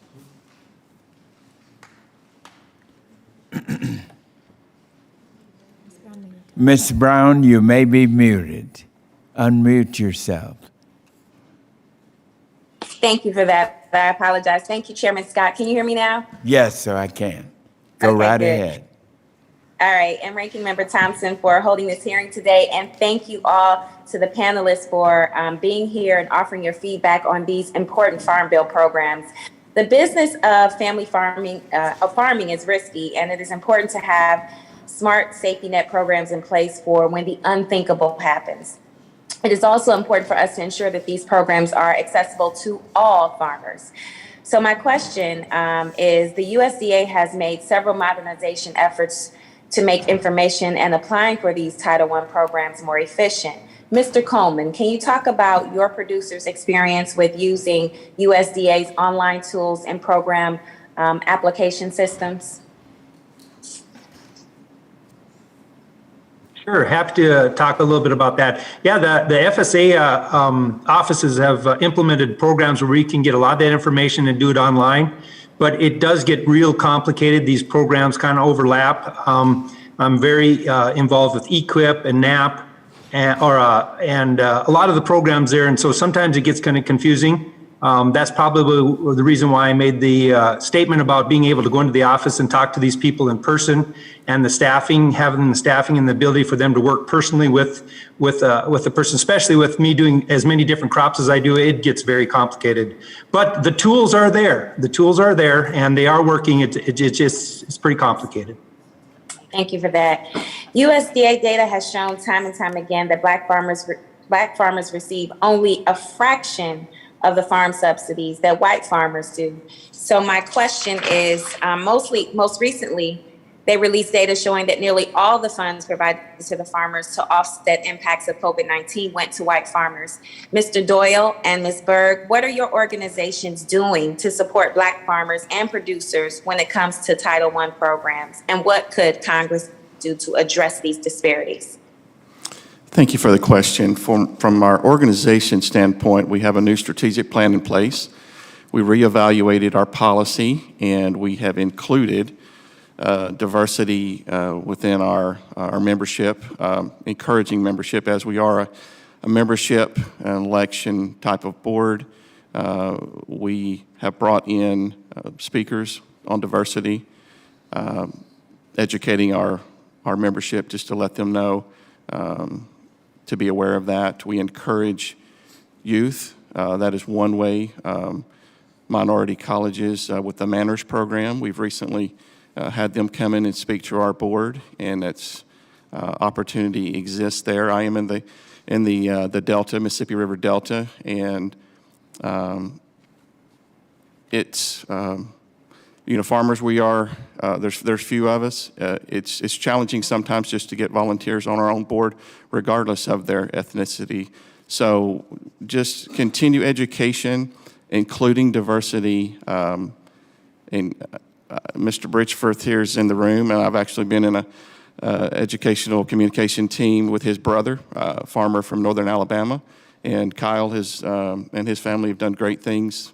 And we continue to reach out to families like his and others in Arkansas to make us aware of what we need to be doing and improving our association representing all farmers within the United States.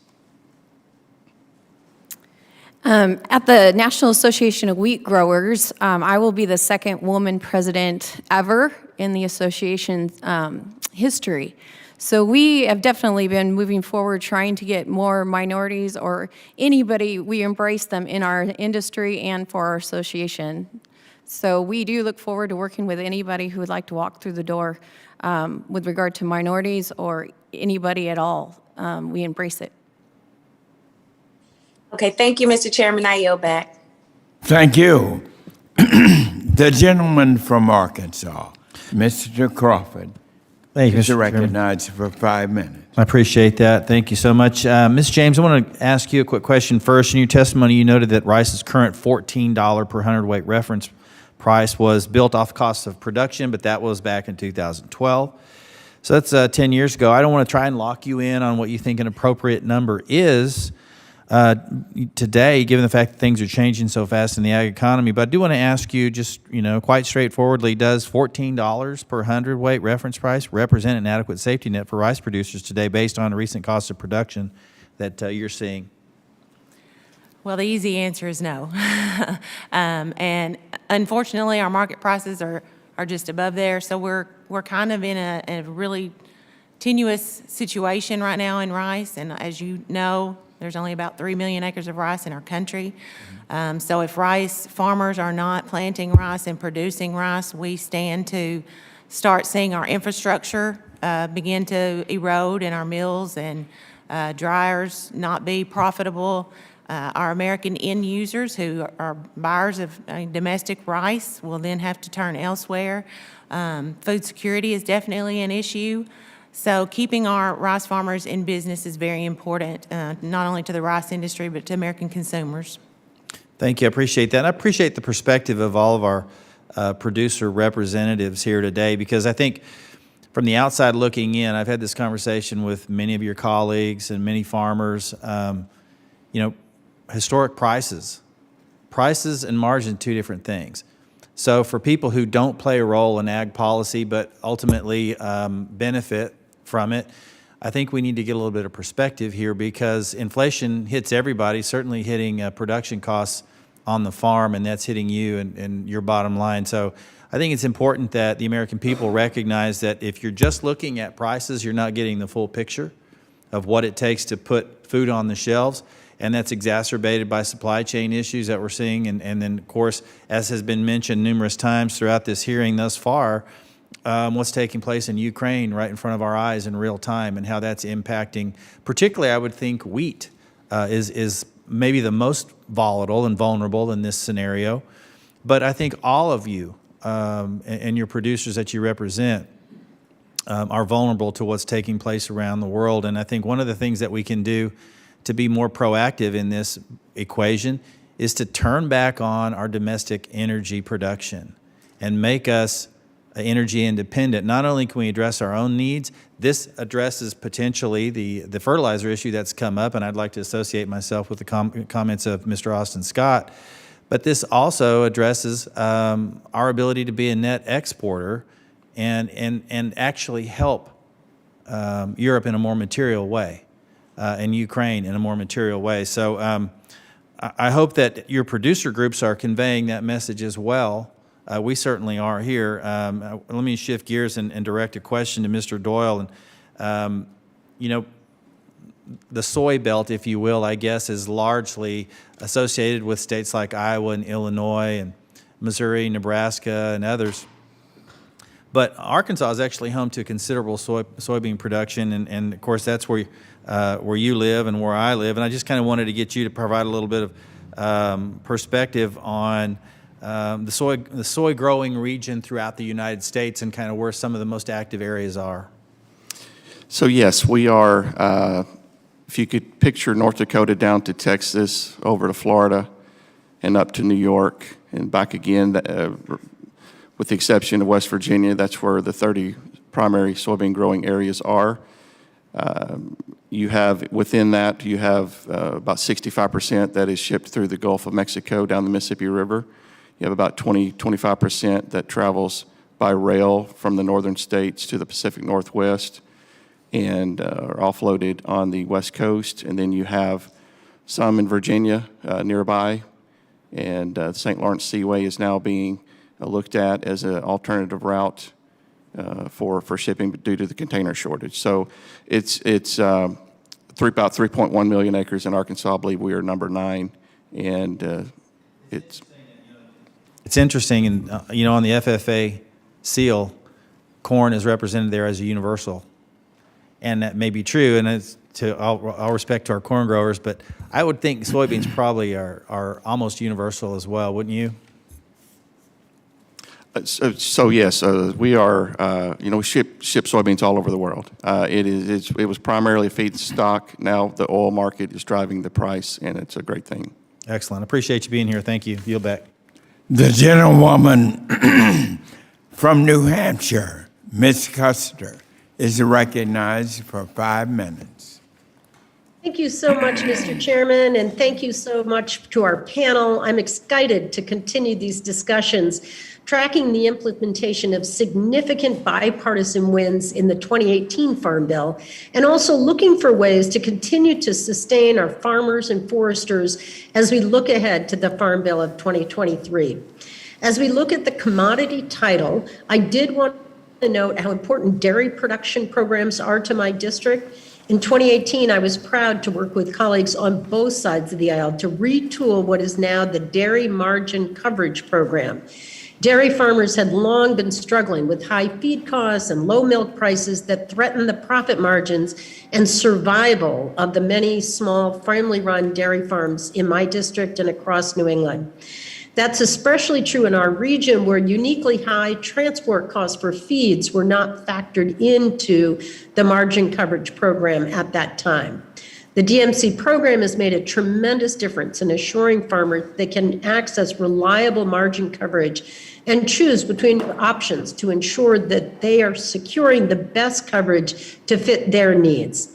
Despite this win, New England dairies continue to face significant challenges to their long-term viability. Producers are still struggling with the dramatic shift in the cheese market that have thrown off the federal milk marketing orders and undermined the price of other dairy products. Once again, the New England region is uniquely strained by this situation. And as the USDA continues to work on administrative upgrades to the DMC program, small New England dairies remain under pressure to compete against large-scale dairy operations in other parts of the country. I believe there's much more we can do in the next Farm Bill to shore up our family dairy operations, and I hope future hearings in the commodity space will cover this topic. But to shift gears, I'm also interested in ensuring that all our producers, particularly small operations and limited time and resources, can easily access USDA online tools and program applications. USDA grant and loan programs and insurance and price support programs are absolutely critical. But we in Congress need to enact policy that ensures that all producers have a realistically fair chance to participate. Mr. Doyle, you briefly touched upon this point in your testimony. Could you talk about your producers' experience using USDA online tools and application systems, and what other steps would you urge Congress to take in the Farm Bill to ensure that small producers have as much easy access as possible? So thank you. I guess COVID really put a lot of us back in our homes, in our computers. You know, that's where we work best from.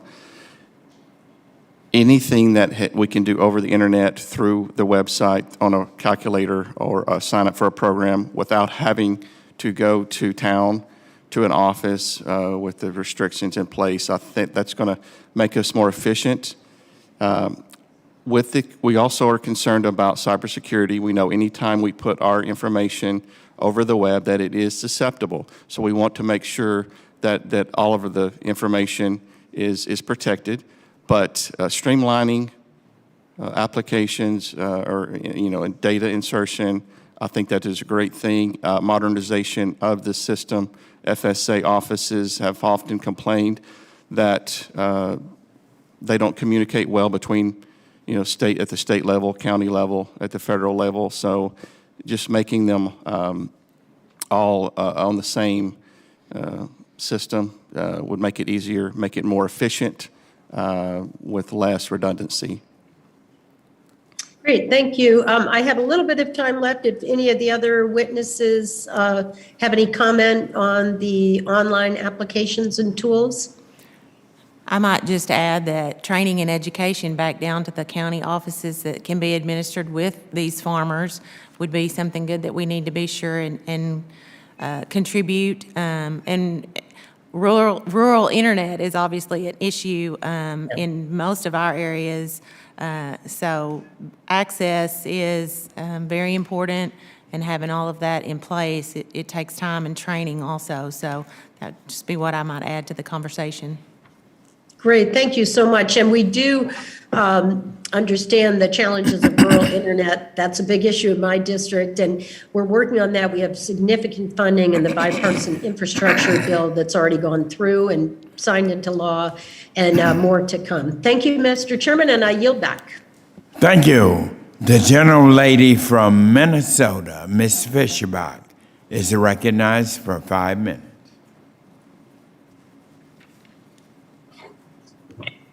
Well, thank you very much, Mr. Chair. Usually I don't get to go this quickly, so I'm very happy today. But, I just wanted to ask Mr. Johansen, you mentioned in your testimony the foreign market distortions as they relate to sugar production around the world. And as you know, I have large sugar production in my district. And when I talk to critics of the sugar program, they seem to fail to realize that weakening the program will put producers in my district and across the country at a competitive disadvantage around the world simply because of the government distortions. And would the sugar program be needed if it weren't for these government distortions around the world? Congressman Fishbaugh, that's a great question. Thanks so much for asking it. And yes, I had a opportunity just to get up to your district and see some sugar beet farms this past summer. Of course, they were, under a lot of duress from the drought that was happening up there. I think it underscores the importance of the sugar program. As you mentioned, there is a great deal of foreign market subsidization of their sugar sectors.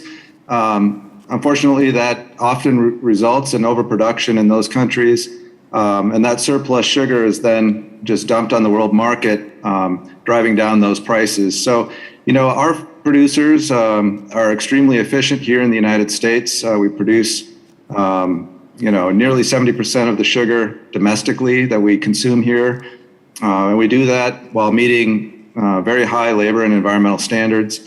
It's just not the case that other foreign countries are doing the same in all cases, and certainly on a level playing field. And I know some of your colleagues have, and you have supported legislation that effectively says if other countries are willing to discontinue their oversubsidization of their sugar sectors, that we would also take a look at our programs. So with that, I would just say, yeah, our producers, both from the cane side and the beet side, are extremely efficient. But as I pointed out in my testimony, our program effectively is administered at zero cost, but we just can't compete with foreign governments subsidizing their producers to such a degree that's going on. We just saw a recent case come out of the WTO, noting the extreme support that India is providing its sugar sector, and we've seen the results of that with all of that sugar effectively dumped on the world market. Thanks a lot. Well, and thank you. And just building on that, you mentioned, you were able to come to my district and see some of the disasters that they were facing, that the beef farmers were facing last year. And, you were the chief economist at the USDA when the WIP Plus program was put together.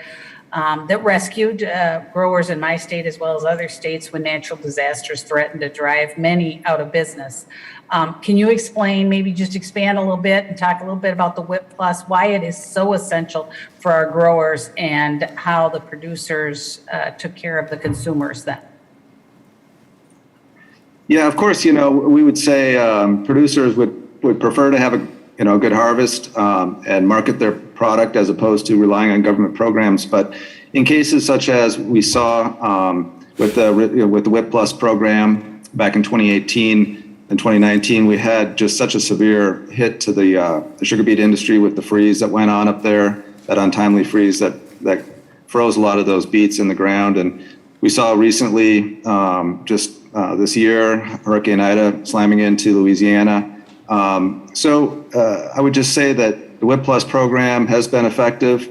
Our producers have utilized that program when it's been there, and they've been eligible for those losses. Of course, as I noted, the 2022 freeze down in Florida is not authorized for WIP Plus at this time. But ultimately, that program, or if the committee looks towards WIP, working on the WIP program to make it maybe a standing disaster program or something like it in the next Farm Bill in a way that doesn't interfere with crop insurance. Of course, that, as everybody here on the panel has noted, is really underlying the safety net for a lot of their operations. So we would certainly be receptive to working with the committee on that. And again, I thank you for all your support, certainly in getting that program up this year, and certainly for future disasters that just fall outside of the regular crop insurance safety net sort of regime, having something like WIP Plus has been very effective for our producers. Thank you. Thank you very much, and I appreciate your answers. And I would just like to thank the chair for holding this meeting, this hearing today. And with that, I yield back. Thank you. And now the gentleman from Illinois, Mr. Rush, is recognized for 5 minutes. Mr. Rush. Thank you, Mr. Chairman. Yes. For this extraordinary hearing, and I want to thank all the witnesses for their participation. Mr. Chairman, I've spoken before in this committee about how my grandfather, who was a farmer in southwest Georgia, and indeed I was born on his farm.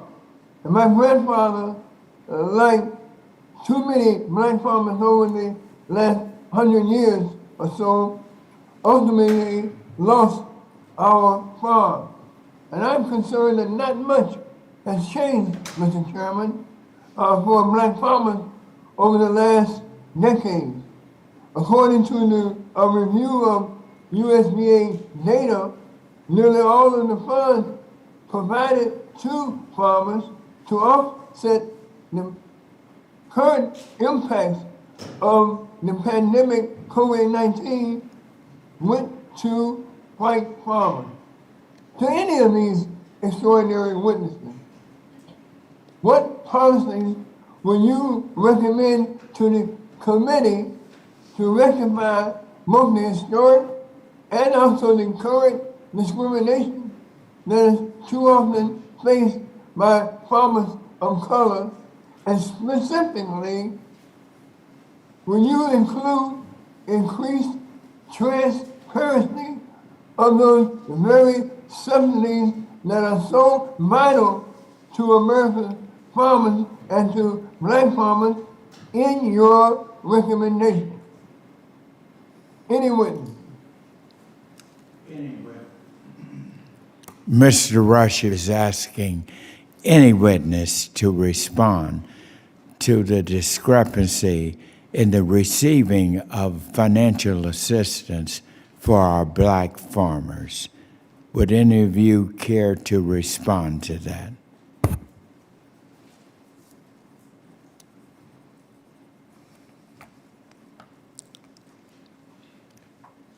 Well, let me comment on that if I may.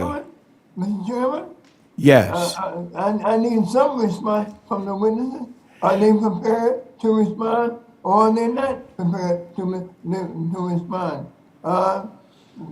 Mr. Johnson, are you prepared to respond, or are you not prepared to respond? What did he say? Mr. Doyle, are you prepared to respond? Okay. Yeah, absolutely. I think it's about opportunity and communication. We have an open door. I have spoken with, we've reached out to the Black Farmers Association. We were invited to come to Georgia and speak at an event this past summer. I think COVID disallowed that, but no, we would welcome any comment or input from minority grower associations. Absolutely. We only speak to the issues that our farmers, bring to us, the most important things. And absolutely, I would put minority farms. Arkansas have several friends. I only have a few minutes. Ms. Murray, will you respond? Are you prepared to respond to my question, or are you unprepared? Yes or no? I think, Ms. Berg, he is referring to you. Could you clarify the question for me, please? Okay, let me just. I can't hear him very well. I think that what he's asking, Ms. Berg, if you could share with us what efforts you all are making in order to assist in the efforts to lift up our black farmers more emphatically, because our black farmers, by every financial economic indicator are way behind because of past and present racial discrimination. And so, what Mr. Rush is asking is, what are you specifically and other members doing to address this? Are there any plans or any activities that any of you have to assist us in this situation to rectify the situation financially that's impacting our black farmers? So one of the things that we do in our wheat industry, we represent 20 states across the country. We're always looking for new states to come on board to be part of our membership and to be part of the decision-making process that we do for the wheat industry. The other one is we reach out to USDA, and they have quite a few programs out there that like whether it's beginning farmers, minority farmers, and so hopefully we support those programs to help improve grower education. Right. Mr. Being black is not a state, all right? So this is not a state-by-state issue. Being black is not a state. It's a condition, it's a reality, it's a racial description, but it's certainly not a state. Mr. Rush, what we're going to do, each member can be able to provide a written statement to you on this. And I appreciate your inquiry on a very important issue, and all of our witnesses may respond in writing if you have specific things to address Mr. Rush's concern. And now I recognize the gentleman from California, Mr. LaMaffa, for 5 minutes. Thank you, Mr. Chairman. First up front, I want to thank you for your moving tribute and prayer for our good friend, Mr. Hagedorn. Yes. He's a really good man, and his loss hurts around here a lot. Good man. From the first time I met him in our building there, so I appreciate everybody's kindness towards his memory and for his wife and Jennifer and family. So yes. With that, I want to just launch right in here. I've been a lot of places today, so I want to get with Jennifer James here from Rice.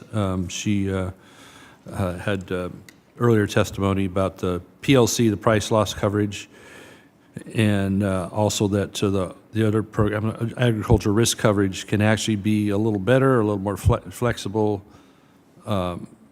when worked with other commodities. And so would you like a little more time to expand on how the flexibility to switch between the two programs is helpful?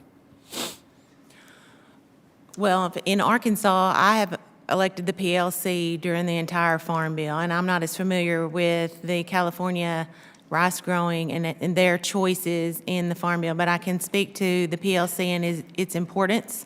Definitely in the Mid-South rice growing region. It has allowed many rice farmers to stay in business during this time, as our prices have been very depressed, and we are going into an area where the input costs are extremely high. My friends in California are probably experiencing some of the highest in the rice industry at this time. So we really cannot stress enough that the safety net and these reference prices, this is our safety net. The crop insurance program is important to us in certain instances, but the safety net, the PLC program, is vital. So as we are seeing incredibly higher input costs, I mean, it looks like fertilizer for my co-op at home is up at least 80%, and we tried to get our fuel tanks topped off at the tune of at least 50% more in cost from a year ago. So what you're saying is increasing the reference price is going to be extremely helpful towards getting through this next phase for rice, and I imagine the other commodities too, right? Yes, sir, that would be correct. And we're working to try and figure out the data behind all of that. Okay, so is that something that'll be pretty forthcoming here, the data on that, so it can be implemented in our discussions? I'm sure the rice industry will be working on that going forward, yes. Okay, thank you. Jacqueline Ford with cotton, an issue for rising input costs affecting cotton as well, is that's, I guess, across the whole range, somewhere reaching 25 to 40% when you blend fertilizer and fuel and other inputs in there in cotton as well. And maybe that's low. You can correct me on that too.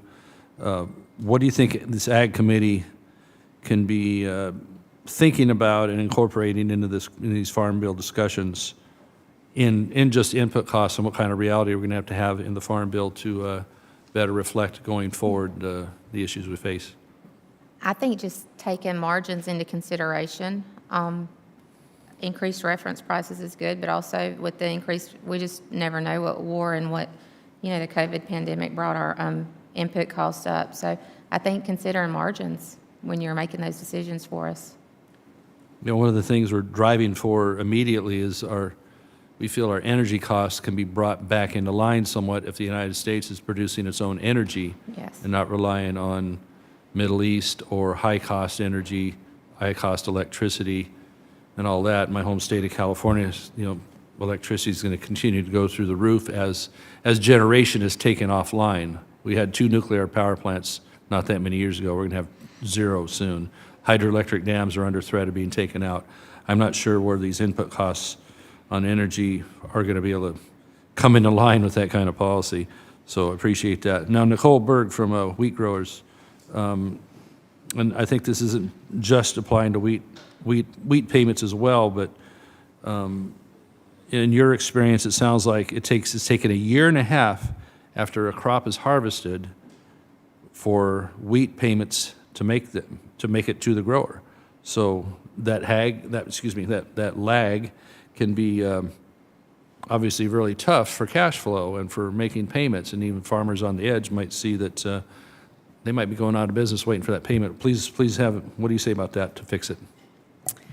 Yeah, during the WIP Plus appropriations, it's in the appropriations, and we are now working on the disaster for 2020 and 2021, and we're now in 2022, and USDA hasn't really even finished rulemaking yet.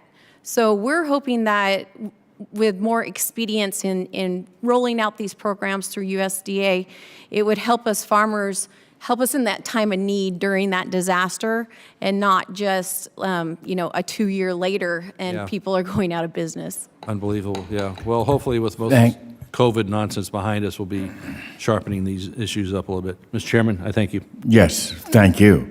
The gentlewoman from Illinois, Ms. Bustos, who is chair of the Subcommittee on General Farm Commodities and Risk Management, is recognized now for 5 minutes. Thank you very much, Mr. Chair. Let me jump right into this. The 2018 Farm Bill requires the use of crop insurance yield data as the first source of data in the ARC program. So my questions are to Mr. Doyle and to Mr. Edgington. And if there's anybody else who wants to chime in, please feel free. But for the two of you specifically, has the use of crop insurance yield data improved how ARC has functioned? Mr. Doyle, we can start with you. Yes, absolutely. I think it has. It's more accurate data. I believe averages, as you know, farms yields from high to low across soil types and fertility levels. So that crop insurance tied back to an FSA number is definitely more accurate, in my opinion. Thank you, Mr. Doyle. Mr. Edgington, if you can answer. Yeah, I totally agree with Mr. Doyle, and we've made a lot of strides on the crop insurance world, talking to the Farm Service Agency offices and how this all works for the farmers as they produce yields and provide the information to the various resources that need it. And so we are definitely making strides. I think it's an area that we can continue to improve, though, because technology is helping us in that area in a lot of ways. Okay, very good. Anybody else want to chime in on that question? All right, if not, let me move on to my next question. And again, this will be for Mr. Doyle and Mr. Edgington, for starters anyway.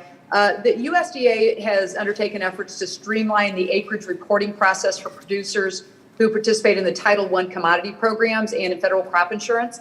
Has this streamlining initiative worked, and Has the reporting process been simplified for producers?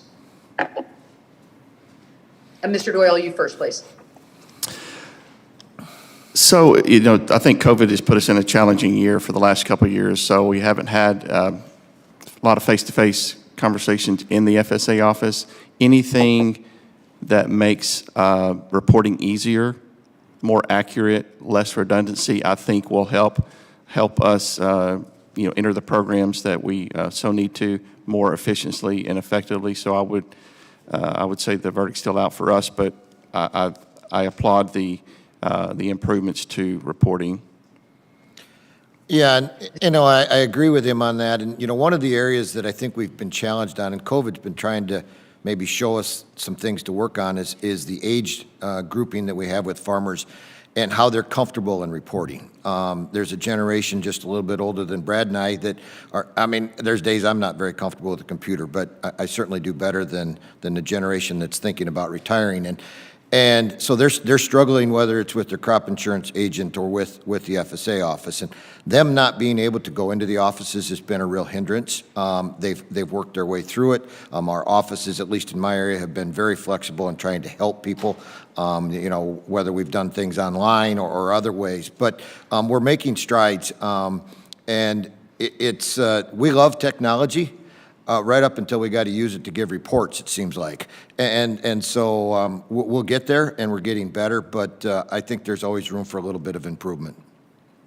Okay. I'm going to try to squeeze in one more question, and this will be for the panel, so whoever wants to jump in. It's a broad question. I know the perspectives on ARC and PLC over the past couple of years have varied depending on the commodity.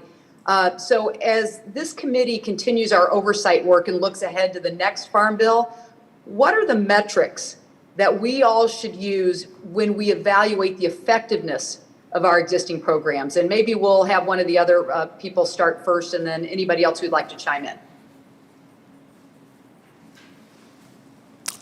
I think we definitely need to address reference price because it's been mentioned several times here, but it's also important to remember that we don't want reference price to dictate the planted acres. We want to use it as the safety net, but we don't want it to drive or change our decisions from year to year.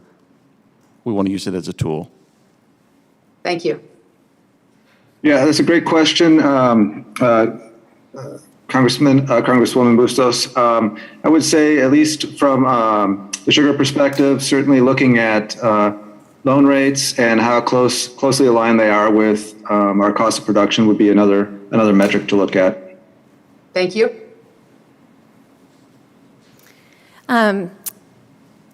Madam Congresswoman, I think one of the things in the wheat industry we would like to do, we work on such thin margins, and we don't necessarily want to make a bunch of money, but we want to at least try to break even on these safety net programs and try to keep our family farms in business. So I guess I would look at definitely the bottom line of how much do we make or how much don't we make, and how we plan for our risk management process. In my area, we have 6 inches of rainfall a year. Last year, I didn't harvest a third of my farm. And so I had to utilize the safety net of crop insurance, and it was there. And I'd have to say it's kept the family farm in business. Thank you.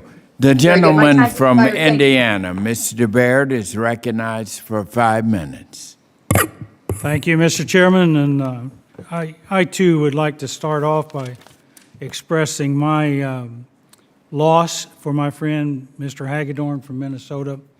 You know, his insight and his wisdom really contributed to this committee and his home state of Minnesota. So I just want you to know I do miss him. Aside from that, Mr. Chairman and Ranking Member, I really appreciate having this hearing. I appreciate us getting started on the Farm Bill, and I appreciate all the witnesses sharing your insight with us here today. So the one thing I want to start off with is, and maybe all of you can respond to this, but Mr. Doyle, you know, I keep hearing in my area, Indiana, that they feel the safety nets almost have to fall too low before they actually kick in and really give any kind of a safety net. And so as we look at the ARC and the PLC and otherwise relatively successful programs, I think, Do you feel that the reference prices have adequately kept up with the market trends and the input costs and your overall break-even cost for production? And if not, how do you feel we as a committee should look at those reference prices and how should they be evaluated? Thank you for the question. I think Purdue University has a break-even cost of around $11.07 for soybeans per bushel, and the current reference price is $8.40. As been mentioned here several times today about the input costs, we as farmers make most of our decisions the fall prior to planting. We make a budget as we need to, but a lot has changed since then, so our profitability is at risk now. And raising that reference price to a certain level, absolutely, we need to do that. What that level is, I believe we're not ready to quite agree on yet. We have a lot of economists and experts who will work on that, and we would be glad to present that at a later date. Super. I really appreciate you mentioning my alma mater, too, that Purdue. American Soybean Association was founded 101 years ago on the Fouts Farm in Indiana. Super. Thank you. Anyone else care to comment about the reference prices? So, you know, the corn growers are just kind of getting started in their whole process, and we're really grassroots. I mean, we start down at the county level and it goes to state, and next week at Commodity Classic, there'll be a lot of discussion around a lot of this. But we've also done surveys and questions because there are regional differences even with corn production. So, Yep. you know, it's an area that is still under study for us because you ask a really tough question of what should the price be. If we had a stable market every year that it's whatever this is, that's an easier discussion than the volatility that we live in, both on the input side and on the products. So it's a very challenging discussion, and we will definitely be taking some time to analyze where we should be at. I appreciate that very much. I've got 1 minute and 51 seconds, so I have 3 more. If any one of you 3 want to comment, I'd appreciate it. I'd be happy to chime in. For the rice industry, I think I've mentioned it several times that the reference price is not working for us. And I know we're looking forward, but currently the 21 PLC is going to be about 1/3 of the 2020. And for the 22 crop we're about to plant, it appears we will have no PLC, but the market is just slightly above there. So we're in a very tenuous area trying to make those planning decisions going forward. And so it's very important to the rice industry. Thank you. We got 1 minute and 8 seconds. On behalf of the cotton industry, I can tell you that we're very similar to Mr. Edgington. We have people meeting regionally, and because cotton is huge too, and cotton in Texas is different than cotton in Georgia, and cotton in California is different than cotton in Georgia. So we're listening to all of our different sectors and getting everybody's input, and all of that. Probably it'll be the end of the year probably before we have all of those ideas and interest organizations combined to get our recommendations. Thank you. Any others?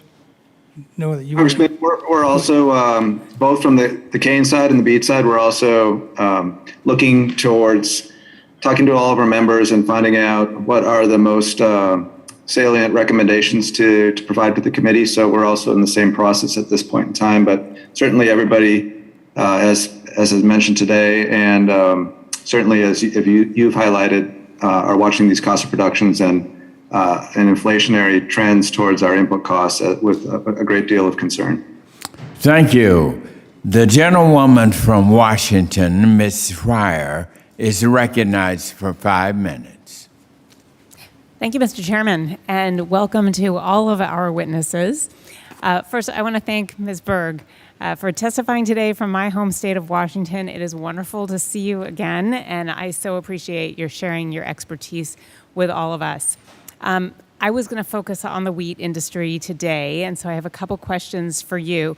Let me just set the stage by saying that Washington state produces close to half of the nation's soft white wheat, which is very special, and approximately 90% of that is exported.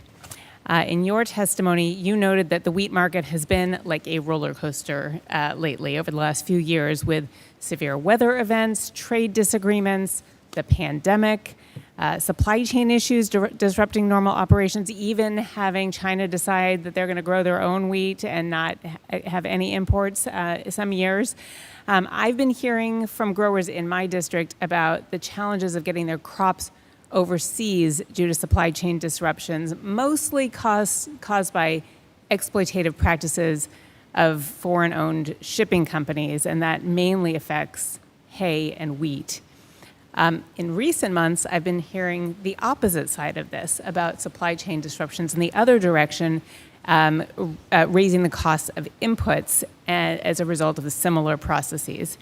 So, Ms. Berg, I just thought I would ask in a general sense, in light of the ongoing drought in the Pacific Northwest, higher input costs, the supply chain issues, I wanted to just ask generally how Title I Farm Bill programs are working, and if they're not working well, what are you hearing most from the farmers in your area?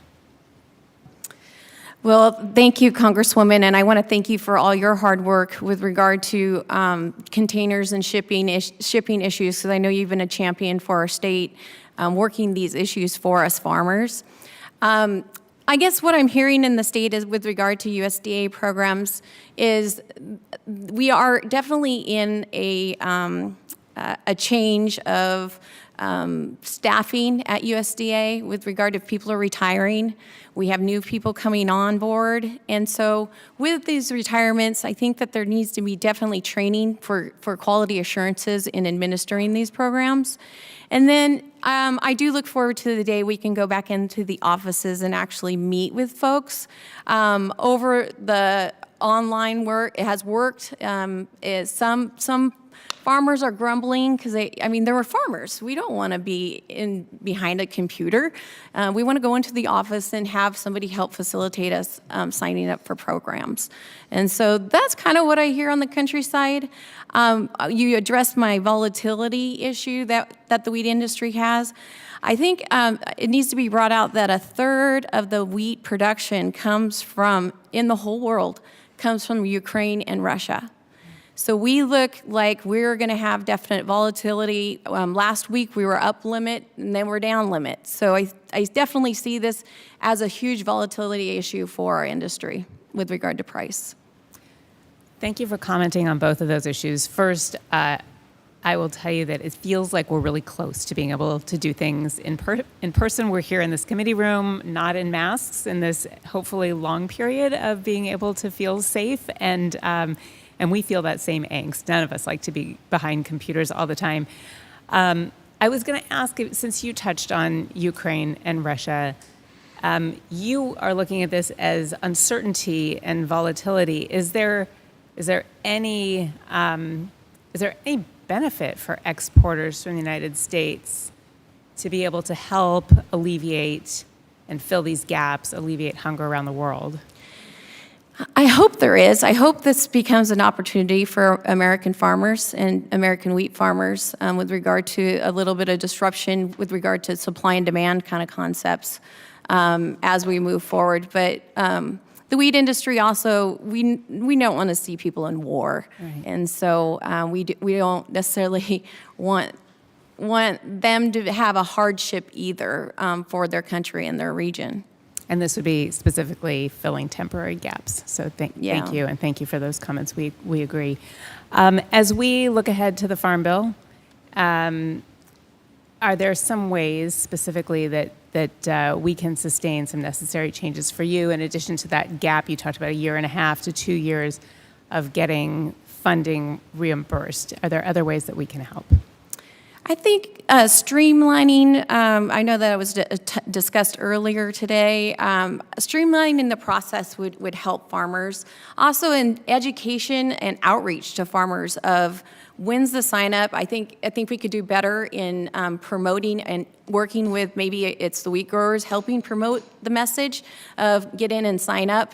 I think that would be an important. The witness could continue with a written response to her.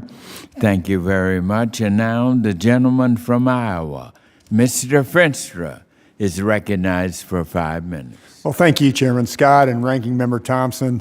You know, my district is the top ethanol producing district in the entire nation. Biofuels are a low cost, low carbon complement for other fuel sources, and it can be net carbon negative in the next several years. Biofuels are good for the environment, they're good for our farmers, and they're good for our consumers. We've all seen how Russia chose to needlessly attack Ukraine, and the consequences of this will be significant to our agricultural community and even the Farm Bill. Today, the U.S. imports 206,000 barrels of crude oil from Russia every single day. This must stop. We must become energy independent, and biofuels are ready to fill that gap, both domestically and overseas. Mr. Eddington, thank you for being here from our great state of Iowa. It's a great pleasure to see you. I appreciate your testimony. You mentioned in your written remarks that 5.3 billion bushels of corn was used for ethanol in 2021, and there is more capacity to increase fuel production beyond that. To what extent can the ethanol energy increase energy independence, and how can the Farm Bill partner with the industry's goal to provide this opportunity where we can be energy independent through biofuels? Representative Feenstra, thank you for that question. You know, ethanol is a fantastic product, and it does two things. It provides energy and it cleans the environment. Greenhouse gas reductions are, you know, the latest studies are coming out over 50% reduction compared to traditional fuels, and we just keep getting better. And so it kind of covers two things. Energy independence, we immediately have more of ethanol that's available, sitting in tanks that could go into cars and vehicles today and tomorrow. You know, E15, we lost that on a year-round basis on what is a very interesting wording situation. We could get that back, at least on a temporary basis. That would definitely put more fuel into the supply that's domestic. It's here already. We, along with our friends, you know, on the diesel side of renewables, have a great product, and we have more capacity. More plants are being built. Plants are able to expand. And we currently use, you know, a little over 5 billion bushels of corn for ethanol production, but we're putting up almost 1.5 billion back into the livestock feed as actually a higher quality product. So it's really a great situation that we've got with corn and the ability with ethanol to simply help let the United States be more energy independent on its own. Yeah, I agree 100%. Mr. Doyle, sort of the same question with biodiesel, right? I mean, we have this great opportunity, and do you see anything that we need to look at to be proactive in the Farm Bill to address this and that we can be energy independent? So soybean oil, as you mentioned, biofuel, actually 66% reduction in greenhouse gases. What once was a byproduct is now driving the price of soybeans. So any support to our refineries within the U.S. to encourage any kind of tax credits would be very beneficial. Yeah, I agree. I mean, I just think this is something the Farm Bill needs to look at to get us not reliant on the 206,000 gallons or 206,000 barrels a day of Russian oil. Got another question. I used to be a crop agent, and I know I had a lot of anxiety when the last Farm Bill came around when it came to crop insurance. It seemed like it worked out okay. I know there's a lot of bumps in the road yet. Mr. Eddington and Mr. Doyle, what do you see as we move forward? We talked about a lot of the protections that are out there already, but do you see any nuances that we need to change to make that insurance better, that crop insurance better, to make it easier for the farmer, whether it be at the FSA office or in general, you know, the policies that are currently out there? So, you know, one of the things I think that we've got the opportunity is simply to expand what we can work with under the side of crop insurance. And that's what the PACE program is about that has come out. And it's all about supplemental nitrogen or side dress nitrogen, which is kind of a two-win situation because you're be more efficient with your nitrogen as you apply it. The challenge you have, and I do this 100% on our farm, we split apply all of our nitrogen, is if the month of June in Iowa is really, really wet, you could be caught short. And corn is very nitrogen dependent. And so the idea of the insurance, and it's being rolled out in 11 states, test counties, is that if a weather event causes economic harm because you couldn't finish nitrogen, this could be, be covered through that. So that's one of the pieces. And I assume the same for soybeans. And Yes, 90% coverage for soybeans. Very important. Yep. Sounds good. Thank you so much, and I yield back. Thank you. The gentleman from Georgia, Mr. Bishop, is recognized for 5 minutes. Thank you very much, Mr. Chairman and Mr. Ranking Member, for holding this hearing. And thank you to our witnesses for attending. And let me offer my apologies to Ms. Rogers for the technical difficulties in my introduction. But I certainly want to welcome you and Ms. Ford to this committee. Ms. Rogers, in your testimony, you mentioned that there are a number of growers in specific regions that have produced peanuts for years but don't have access to the PLC program because of a lack of base acres. We know that base acres will help young and beginning farmers of covered crop commodities. How important is base acre enrollment to the industry, particularly to young and beginning farmers? And how can our committee be helpful in addressing this issue? And what are your thoughts on a voluntary update of base acres? We're looking into that matter. Definitely, we have a number of growers that would benefit from an update of base acres, but there's some other options as well. And we are economists looking into that, looking into the different options and the cost of those options and the ways that we can help those growers, but not be detrimental to the growers, because this affects all growers and lots of commodities and lots of the U.S., as you know. So we are hoping that in the future we can work with the committee to come up with a solution to address this base issue. Thank you. Mr. LaMarfa touched on this issue, but one of my priorities on the committee is appropriate is explore options for a permanent solution to disaster relief. Though it continues to be elusive, there are improvements that really can be made. And of course, the stopgap measures like ad hoc legislation has been indicated creates delays. So we have to find a way to expedite the process. You talked about the need for either a permanent disaster program or other policy options to address disaster conditions, Ms. Ford. Can you talk about what disaster aid could look like and how Congress can be helpful in expediting the processing of that relief? And Mr. Coleman, could you weigh in also on what permanent disaster relief would look like for specialty crop producers? Ms. Ford? Yes. I'm not really prepared to answer that specific, but I will get with the council and get you an answer to that. Okay. Mr. Coleman?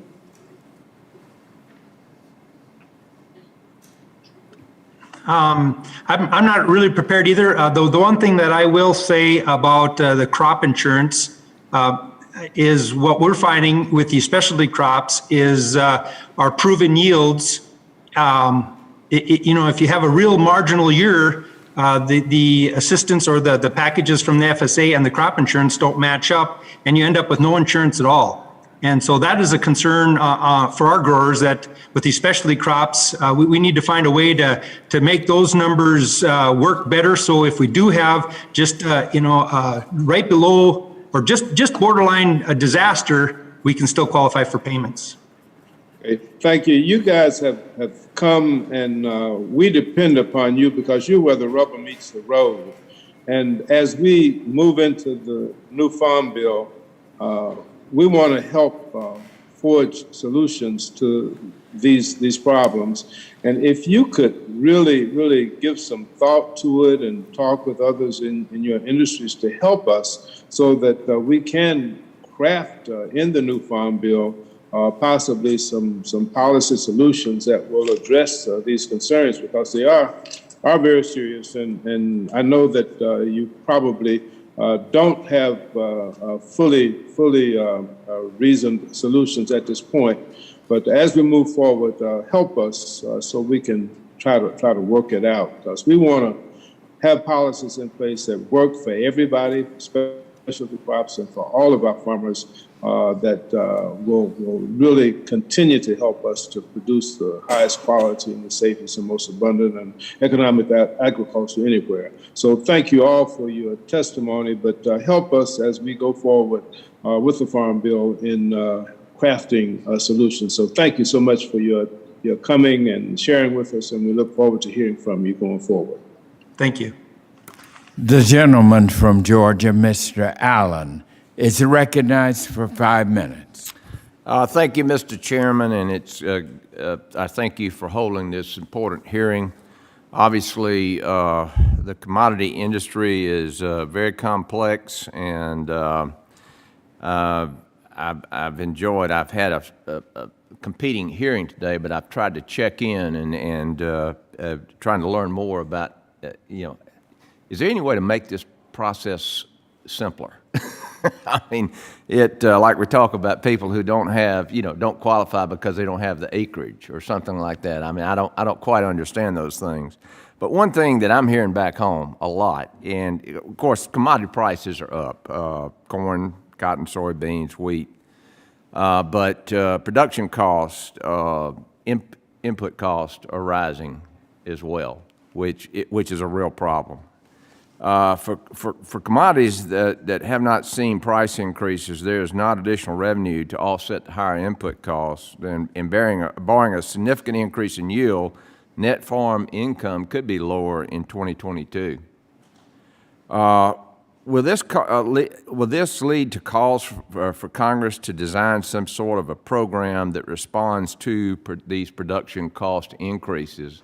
And I would ask each of you to respond to that question, starting with Ms. James. Certainly, and crafting what that might look like, I certainly don't know today, but I can tell you that with these higher input costs and the price of rice that has not elevated, the rice industry, the rice farmers look at losing about $500 million in this next crop year. So it is a very disturbing and important issue that we must continue to discuss. How are you going to overcome that? Well, from a farmer standpoint, the unfortunate answer would be not to plant rice and plant another crop, and that is not good long-term for our industry. Yeah. Ms. Ford? Yeah, the PLC program has worked well for us in the past. This year, people are going to be utilizing stacks more, but we are concerned with input costs rising, and even with cotton at over $1 today, we're at a break-even point, which is really sad because normally we're really, really excited about $1 cotton. So input costs now, fertilizer is 120% from what it was last year. Some chemicals are double, fuel's up 40%. So our input costs are up significantly. And so definitely need to reevaluate the reference price and what we need to do. As I said earlier, that's a tough question. You do these farm bills about every 5 years, and you try to look at averages and lengths, and have we moved into a different price parameter on input costs, long term? That's really tough to forecast like that, and we've got to use the USDA and other economists to help us with that. And we're going to be looking into all of that as we think about this.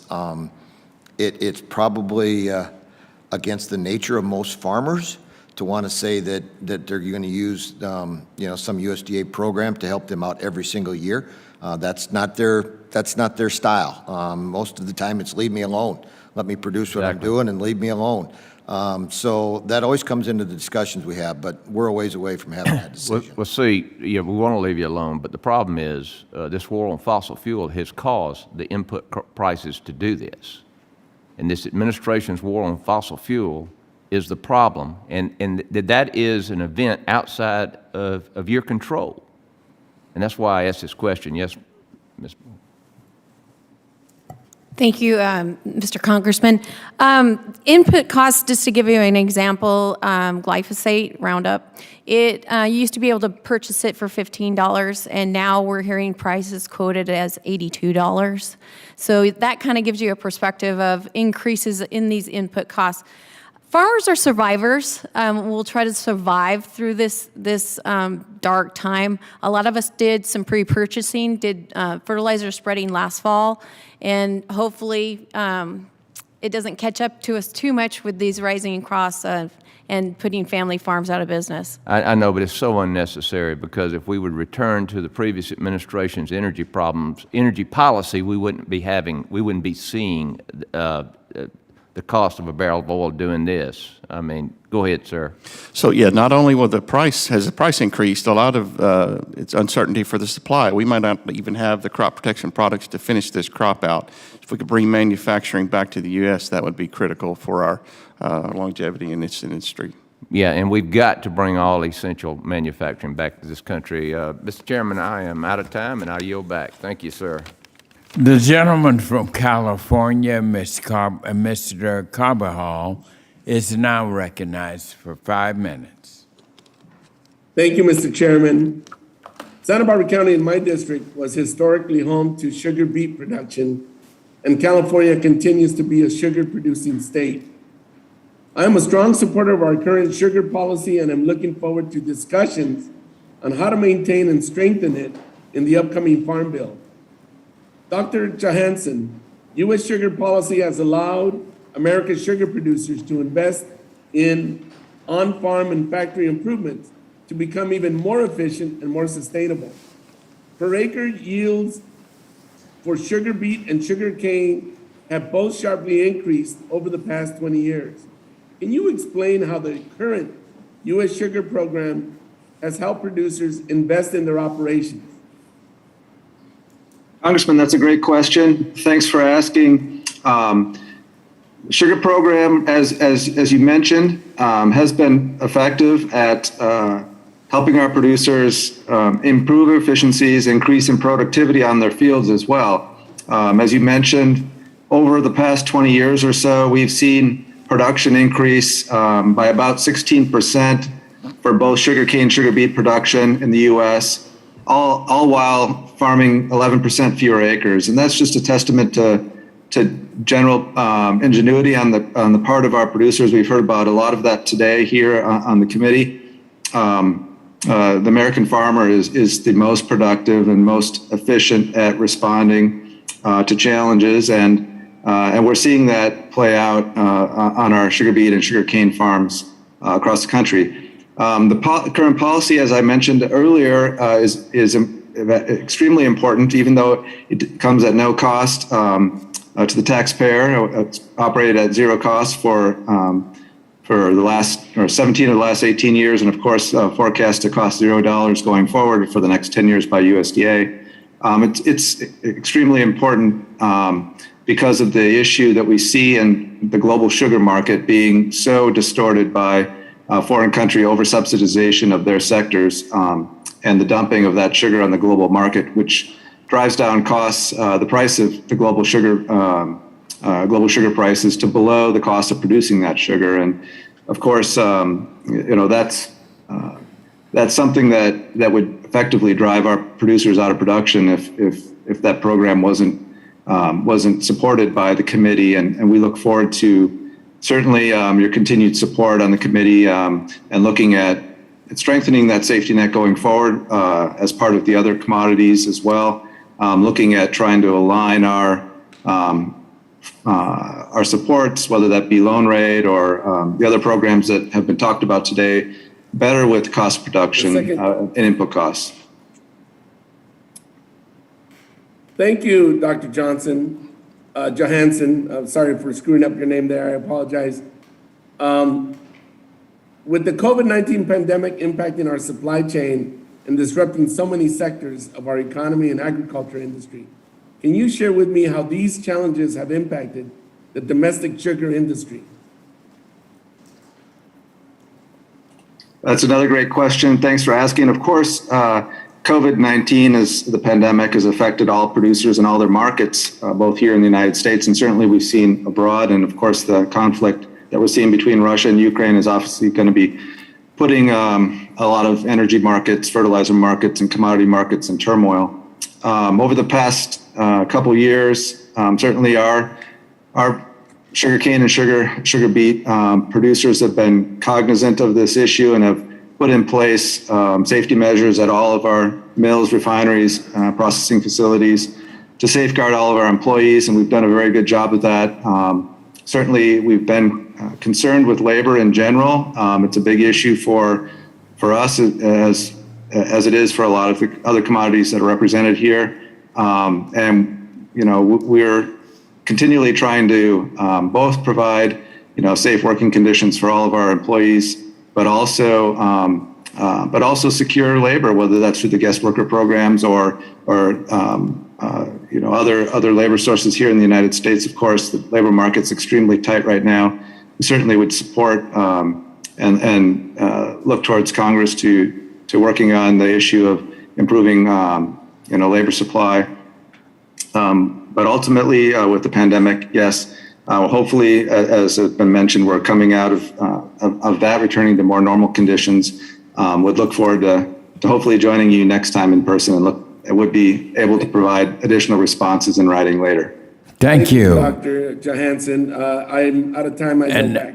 And the gentleman from South Dakota, Mr. Johnson, is recognized for 5 minutes. Thank you, Mr. Chairman. I want to dive a little deeper into the line of questioning that Mr. Bishop had. And I know as we talk about ad hoc disaster relief or maybe moving toward a more permanent program, we think about the interplay with crop insurance. That's obviously most clear. But I guess I want to start with Mr. Boyle. Some of the other testifiers didn't have strongly held opinions on Mr. Bishop's question, but I want to give you an opportunity, sir. As we think about disaster relief, are there Title I interactions that we should be thinking about vis-a-vis the next Farm Bill? Your thoughts? So I think we need to see how it's designed. It would depend on how it's designed and what its purpose is. We, as soybean farmers, rely heavily on crop insurance. 90% of soybean producers partake in crop insurance. So that is the number one vital tool. As I mentioned earlier, ARC and PLC have been used very little over the last few years. But I think we're always open to some sort of protection beyond what is the norm. So we would be in support of a program. When disaster comes up, we appreciate the ability of this House, Ag Committee, and our government to come in, step in, and support us when needed. Because many of those disasters are out of our control. We never planned for them, and they can devastate the family farm operation, in one single crop year. So, Mr. Doyle, does American Soybeans, do y'all have a policy on whether you prefer ad hoc disaster relief or maybe a new permanent program, a new standing program, rather? Not really. I mean, we go to the Farm Bill. That is our go-to. We would, as conditions or instances would come up, we would definitely seek support. But as of right now, we're pretty happy with what the Farm Bill produces, other than the ask for change in reference price as we requested. Things like that, I think, are protect us enough, along with crop insurance. Mr. Edgington, how about for corn? Do y'all have a strongly held opinion on ad hoc versus standing disaster relief as we look toward the next Farm Bill? And are there interactions between Title I programs we should keep in mind if we were going to make any change to disaster relief? So, the history has been that we've been more in the ad hoc camp, and partially because I've been farming for close to 40 years, and there were long stretches that we didn't need much for disaster programs. And then Mother Nature runs a cycle, and it's like, well, we got to have something almost every year somewhere in the country. But so the ad hoc seems to kind of work for that. Obviously, there's relationships between ARC and PLC and crop insurance and WIP, and then you can move over into some of the other programs. But we've got a pretty solid safety net program for most commodities in the current Farm Bill. And Mother Nature is still our biggest wild card. Will probably always be our biggest wild card. And so to write a program that's permanent, based on what Mother Nature's going to do is really a challenge when we don't know what she's going to do. So for both Mr. Doyle, Mr. Edgington, we've talked reference price today, and I get it. Clearly, that's going to have to be a serious focus of the committee's work here over the course of the next year or so. Are there other things with regard to ARC and PLC that we need to be mindful of as we roll into the Farm Bill? I think just to mention of base acres, a lot of the young producers are, only have 10 or 20% of their farm base acres. So the opportunity for them is almost non-existent. So any And I'm sorry, readjustment. Mr. Doyle, I should have included base acres in a topic that we've pretty well Yes, sir. fleshed out or in the process of fleshing out. So other than those two things, is there a third? And maybe those 1 and 2 are so big, we don't need a third target, but I wanted to give you an opportunity. Well, you might have the opportunity to deal with yields and what things are based off of on that, because our yields, and I think everybody up here has mentioned it, we continue to improve them with genetics and opportunities that we get, and our costs go up because of that, and usually there's an association. And so as we look at maybe increasing the base yield to go with the base acres that are there or back and forth, it becomes an area that also maybe should be looked at. Thank you very much. The gentleman's time has expired. The gentlewoman from Minnesota, Ms. Craig, is recognized for 5 minutes. Thank you so much, Mr. Chairman and Ranking Member, for having this hearing first and foremost today on Title I programs. Corn and soybean farmers in Minnesota's 2nd Congressional District rely on these programs for stability, and I'm really grateful to the witnesses today for sharing your input and how the tweaks made in the 2018 Farm Bill have played out. As the conversations for the next Farm Bill ramp up, I'm curious to learn more about how Title I programs like ARC and PLC have worked for family farmers during the instability of the past few years. I recognize that some of that was covered by my colleague, Dusty Johnson, but maybe we'll go into just a little bit more here. With that in mind, I'll turn to President Edgington for my first question. Mr. President, as you know, corn growers on family farms in Minnesota's 2nd District provide food for people across the country and the world. They also provide the key input for ethanol, which grows markets in Minnesota and helps to decarbonize our transportation sector. That's why I'm pushing every opportunity to ensure that the year-round sales of E15, whether it's through my Year-Round Fuel Choice Act or another legislative route. That's less of a Farm Bill conversation, of course, but I mention it here because biofuels are such a critical part of our collective effort to support renewable fuels. When it comes to the upcoming Farm Bill, I'm hoping you can provide a little bit more perspective on any additional flexibilities that NCGA thinks might be impactful for family farmers moving forward. Are there any additional tweaks like the ARC and PLC election flexibility change in the 2018 Farm Bill that might make a difference? Representative Craig, thank you for that, and thank you for your support of ethanol and all the things that you've done for us on that. As I mentioned earlier, we conducted a study. It's over 900 people that responded, and we're working through that data that will answer some of those questions that you've asked. And we'll have more of that information this summer as we move forward, and how to maybe fine tune or how to adjust some of the current Farm Bill programs as they reflect on corn growers. I think we'll have a really interesting discussion next week in New Orleans around some tweaks. We always do at our policy sessions. And then we meet again in July right here in Washington, D.C. So we'll be bringing some of those things that you're asking for, but at this point, we're still working through the process. Well, thank you. We look forward to getting an update and obviously very interested in your suggestions. I want to turn to President Doyle next. President Doyle, thank you so much for your comments and focus on the role that the ARC and PLC reference price for soybeans is playing in decision-making for bean growers. The fact that the last time a PLC payment was triggered for soybeans was 2005 indicates a lack of responsiveness in the program, especially when some soybean farmers experience negative margins for their crops during the 2018 and 2019 trade wars. With that in mind, can you speak to what ASA thinks might make sense for a reasonable reference price? It's, soybean prices are driven by supply and demand, and right now the prices are good, driven by demand.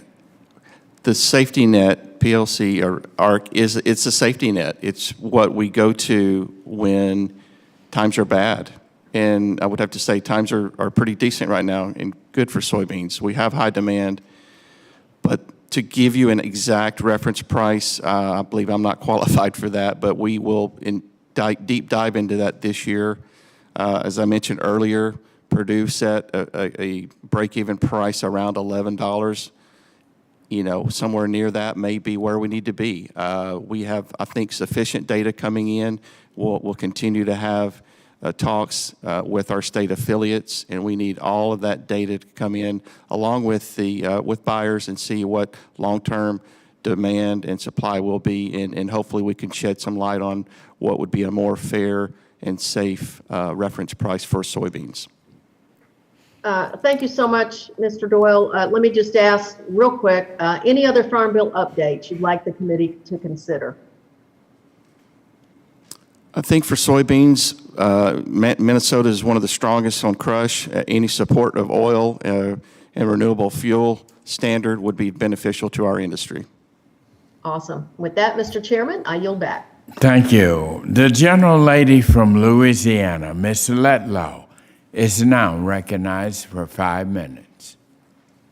Thank you, Chairman Scott and Ranking Member Thompson, for holding this very important hearing to review the key commodity support programs authorized by the Farm Bill. And I just have to say, I love seeing so many women in agriculture witnesses. And as many of you know, agriculture is the backbone of my district and is one of the largest economic forces for the area. From rice to cotton to soybeans to sugar, all which are represented here today, my district has been blessed with the fertile soil to grow just about anything. In fact, according to the USDA Census of Agriculture, my district alone accounts for 49% of total agriculture sales in the state. It's the hardworking farmers, ranchers, and forest landowners throughout my district that I'm proud to represent on this committee, and drafting the next Farm Bill needs to remain at the forefront of our vital work going forward. Ms. James, in your testimony, you mentioned the study I requested of Texas A&M University's Agricultural and Food Policy Center to determine the economic impact of higher fertilizer prices on its representative farms. I am truly appreciative on AFPC's hard work to complete this analysis, but I'm concerned by the findings which show steeply increasing input costs across the board for commodities, and particularly rice. Farms experiencing the highest fertilizer cost increase per acre. Ms. James, could you please speak to how this tremendous increase in input costs are affecting you? And are you struggling to find certain inputs to be able to successfully plant a crop this year? And then secondly, while we all understand that traditional Farm Bill programs discussed today aren't designed to react to these unprecedented input economic challenges, how could we look to the next Farm Bill to help alleviate these unpredictable production challenges in the future? Well, thank you, and thank you for your question. Of course, the study that you referenced, actually, the average per acre increase in the rice industry was $174.20, and I stress that that is the average. So there are many producers who are going to experience a much higher cost per acre this season. This equals about over $500 million increase in the rice industry will be spent to produce this crop. So yes, we're struggling. We're trying to make planning decisions. We are, on my particular farm, I will be planting less rice acres this year than we normally do. We've gone through our budgets and have made adjustments in line items that we can. We're trying to choose less expensive rice varieties that will still yield as well. We're modifying our pre-plant fertilizer applications. And just trying to make good decisions so that we can still grow rice and support our industry. We are concerned about the inputs. One input in particular is the nitrogen. Nitrogen fertilizer timing for rice is extremely important for the yield benefits, and so we are concerned that we may not have that availability at the proper time for the plant to do its best job. Looking forward to the next Farm Bill, as I've mentioned, the crop insurance products that we have in rice are not as effective for us. We are able to grow rice in a controlled environment and therefore most years have a good yield. Therefore, something in the revenue department is always important for us to be sure and protect our revenue. As we referenced earlier in the committee, the PLC for rice is extremely important. And the fact that the market is just above that is very disappointing right now. Well, thank you so much for your testimony and this insight. Mr. Chairman, I yield back. All right, thank you very much. Members, before we move to our next questionnaire, I have just a brief announcement. One of our witnesses, Miss Yu Ray Bari, has a family emergency and has to leave. Any questions for her can be asked for the record to receive response in writing. Thank you for that. And now the gentlewoman from Iowa, Miss Actney, is recognized for 5 minutes. Thank you, Chairman Scott, and thank you to our witnesses for being here today. I appreciate your testimony and look forward to continuing to work on with you all as we review the 2018 Farm Bill and look ahead to 2023, something I've been very much looking forward to in my role. I especially want to welcome Mr. Edgington. Chris, it's always good to have an Iowan testifying on this committee, so welcome and thank you for the hard work that you do for our community and Iowa and on behalf of Iowa farmers. Very appreciative. As you know, last year prices and production were strong in Iowa and they look positive for the future, but farmers have experienced significant volatility and uncertainty over the last few years due to demand destruction caused by the trade war and of course by the pandemic. So farmers were able to survive those challenges due to strong farm safety provided through crop insurance, Title I programs, and recent ad hoc programs. So it's imperative that we look at all these and support these farm safety programs and improve them where necessary.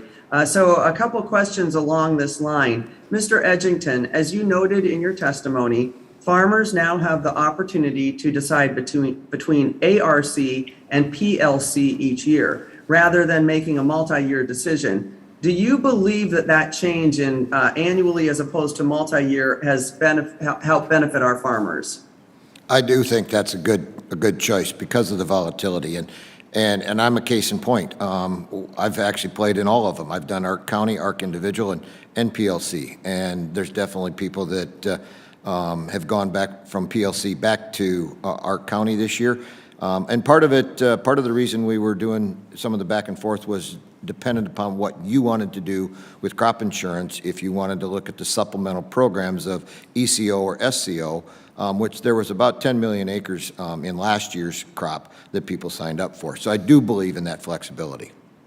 Okay, well, thank you for that. And next question along these lines is what do you and other producers consider when deciding between ARC and PLC? And do you believe that there's enough information out there and easily available for you to make a good decision, an informed one? I'm trying to get at, it sounds like you have taken different opportunities depending on what your needs are. How easy is it for our other farmers to get this information so that they can do the same? Well, there's probably always room for improvement on ease of availability, but it is a challenge. The programs are big and familiarity helps, and that's why actually I really hope that we continue with that in the next Farm Bill, because people are finally getting comfortable about exactly what these programs are and how they work for them individually. There's online tools that help. The university extension offices were very useful when these programs were originally rolled out. They, along with the FSA offices, worked together, especially in Iowa. I assume the other states were similar as people try to work through those programs. But there are big decisions, and the challenge oftentimes is you're forecasting the future. And when you do those, and so you take your best experienced decision and move forward with that. Okay, so is there anything that you think we should be looking at adding? Any push marketing out to farmers? Anything that we can be in front of them with this on a regular basis? You mentioned that the ISU extension was really helpful at the beginning of the program. Is there anything you think we should be doing ongoing to make sure farmers are aware? You know, one of the things I think was mentioned earlier is maybe a reminder.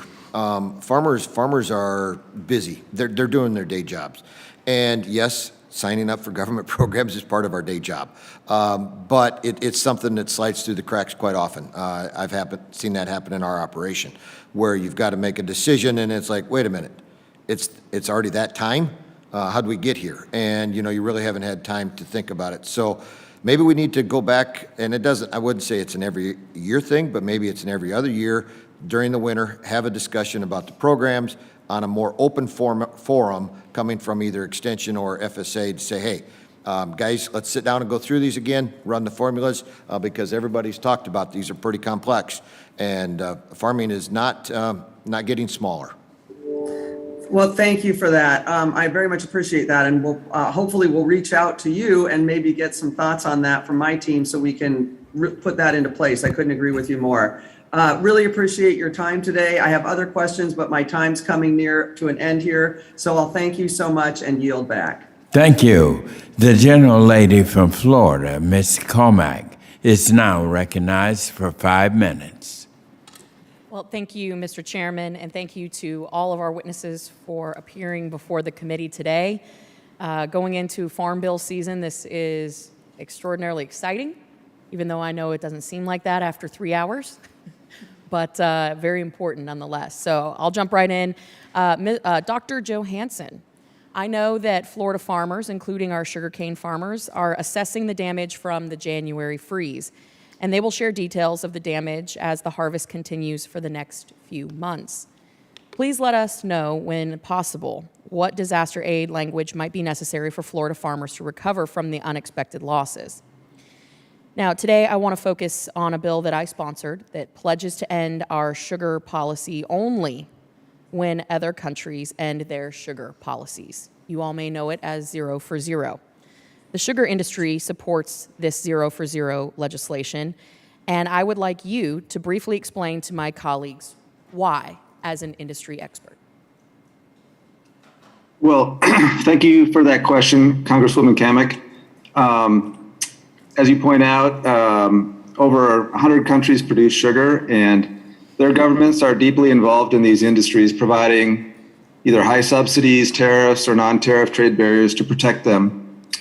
Billions of dollars go into their industries each year, which allows them to, dump their surpluses below their own cost of production on the world market, which directly threatens U.S. farm families. There's nothing fair about global sugar markets. I'll just point out as an example, the WTO recently found India guilty for subsidizing sugar production by more than $14 billion a year, paying export subsidies to dump their surpluses on the world market. The U.S. sugar policy is a response to that high and rising foreign subsidies, which are a core cause of predatory trade practices in the global market. The vast majority of these producers are higher cost and less sustainable than U.S. producers. Our sugar policy is a comprehensive response to these unfair trade practices. And if they stop these practices, as you point out, and let our farmers compete in a fair, competitive marketplace, we would not need a program.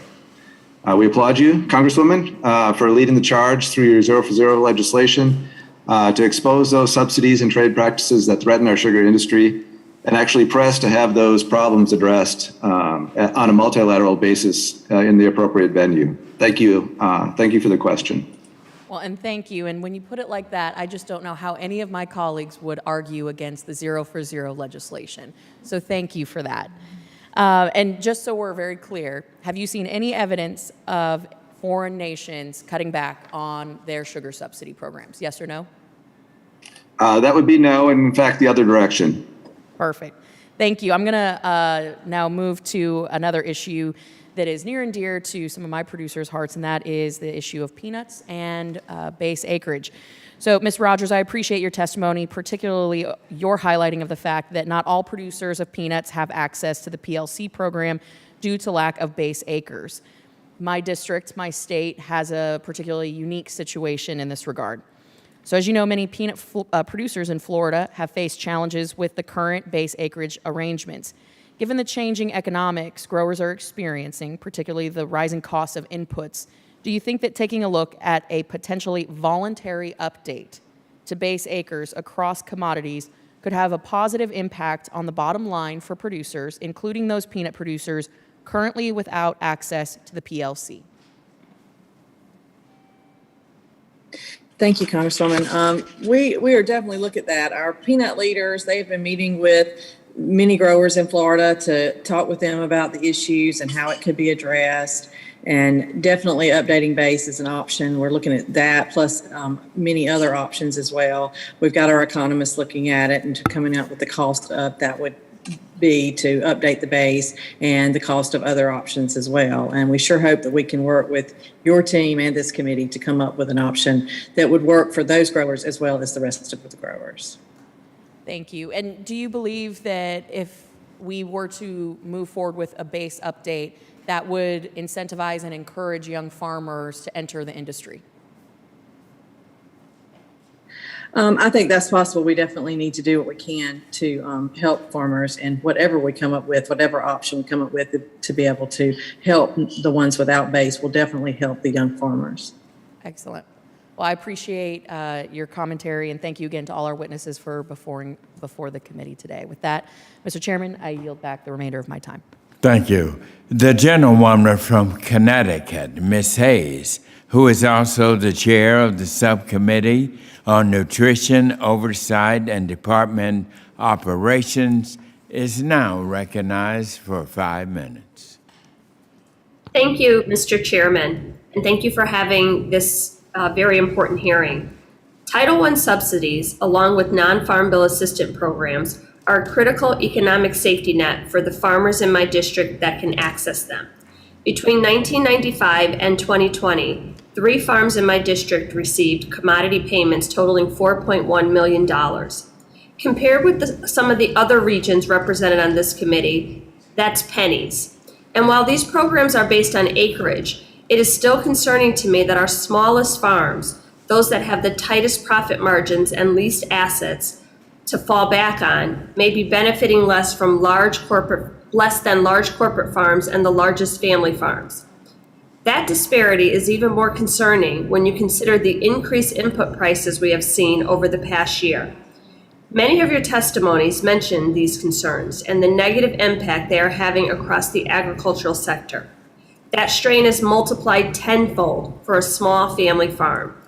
The largest Title I payments to farms in my district were agricultural risk coverage payments for corn. So, Mr. Eddington, as president of the National Corn Growers Association, can you provide some insight on how those payments function for the smallest farmers? So, you know, it's a function of the process and acres and yield. And so you've got a formula that is designed, and it's based off of acres and yield. And yeah, there are fluctuations. There's no question from large farms to small farms. And unfortunately, I don't know a real good way around that. If you speak with Secretary Vilsack, he will talk about what percentage of us farmers actually get a living based off of only crop production, and it's not very many. And while people say that large family farms are a challenge, I live in part of a large family farm, and when you break it out on an individual basis, we're not that many acres per producer inside of our operation. And so it's always something to be looked at, but it's currently a function of acres and yield. Do you think that it's equitable between small family farmers like those in my district and some of the larger corn producers?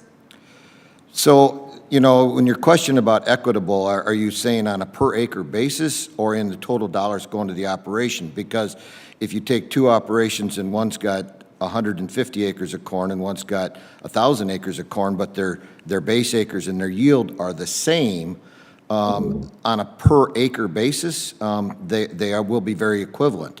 On an overall operation, there will be a difference.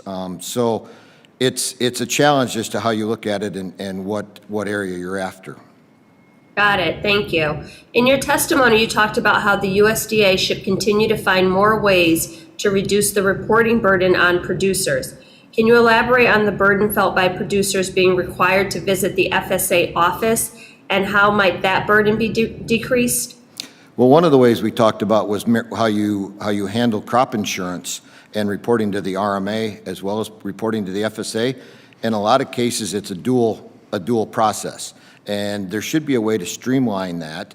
Now, I'm fully in favor of using the USDA acres because they are the most accurate out there.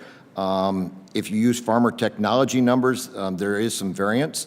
RMA, in my area at least, uses FSA numbers because they know that's the most accurate. But there should be a way that it could be a one-stop, either I'm going to go visit the FSA office and RMA gets those numbers, or I'm going to go visit my RMA agent if he's closer, and FSA gets those numbers. I think there's an area we could get some efficiency improvements. Thank you. I think we've heard the same thing across multiple programs. And lastly, for whomever on the panel would like to weigh in, I've heard a lot from people in my district regarding input prices and the increased cost of fertilizer. While this is very concerning in the immediate term, there may be other conservation practices that could mitigate the need for fertilizer long term. Specifically, planting cover crops may also improve the nutrients in soils that are available for crop production, potentially reducing farmers' dependence on chemical fertilizers. From your perspective, did higher fertilizer prices lead farmers to plant more acres with cover crops over this last winter? Absolutely, I believe so. It was a driving force, especially for soybean farmers, very beneficial to plant cover crops, and we certainly encourage that. Thank you. Thank you for your time and your thoughtful answers, Mr. Chair. That's all I have. I yield back. Thank you. And now the gentlewoman from North Carolina, Ms. Adams, who is also the vice chair of the Committee on Agriculture, is recognized for 5 minutes. Thank you, Mr. Chairman. Thank you to the ranking member as well for hosting the hearing today, and to all the witnesses, thank you for being here. The commodity support programs discussed today primarily assist basic commodities such as corn, rice, and cotton. However, socially disadvantaged and minority farmers tend to produce fruits, vegetables, and graze livestock. Therefore, socially disadvantaged and minority farmers are not able to take advantage of the bulk of funding and support programs. Improving access for all agricultural stakeholders to the assistance programs that fall under commodity support programs is a priority for me. And I look forward to working with my colleagues on this issue as we move forward on the Farm Bill. So, Ms. Ford, in your testimony, you mentioned the need for market loan programs to be automated. So have any of your members, especially socially disadvantaged farmers and ranchers, expressed challenges in accessing the technology or navigating the application process for commodity support programs? We are advocating that everybody use more technology. And right now, we're working with the National Black Growers Council currently on just more involvement and more minority involvement overall. So have you had any one of those express the concerns that I've just mentioned?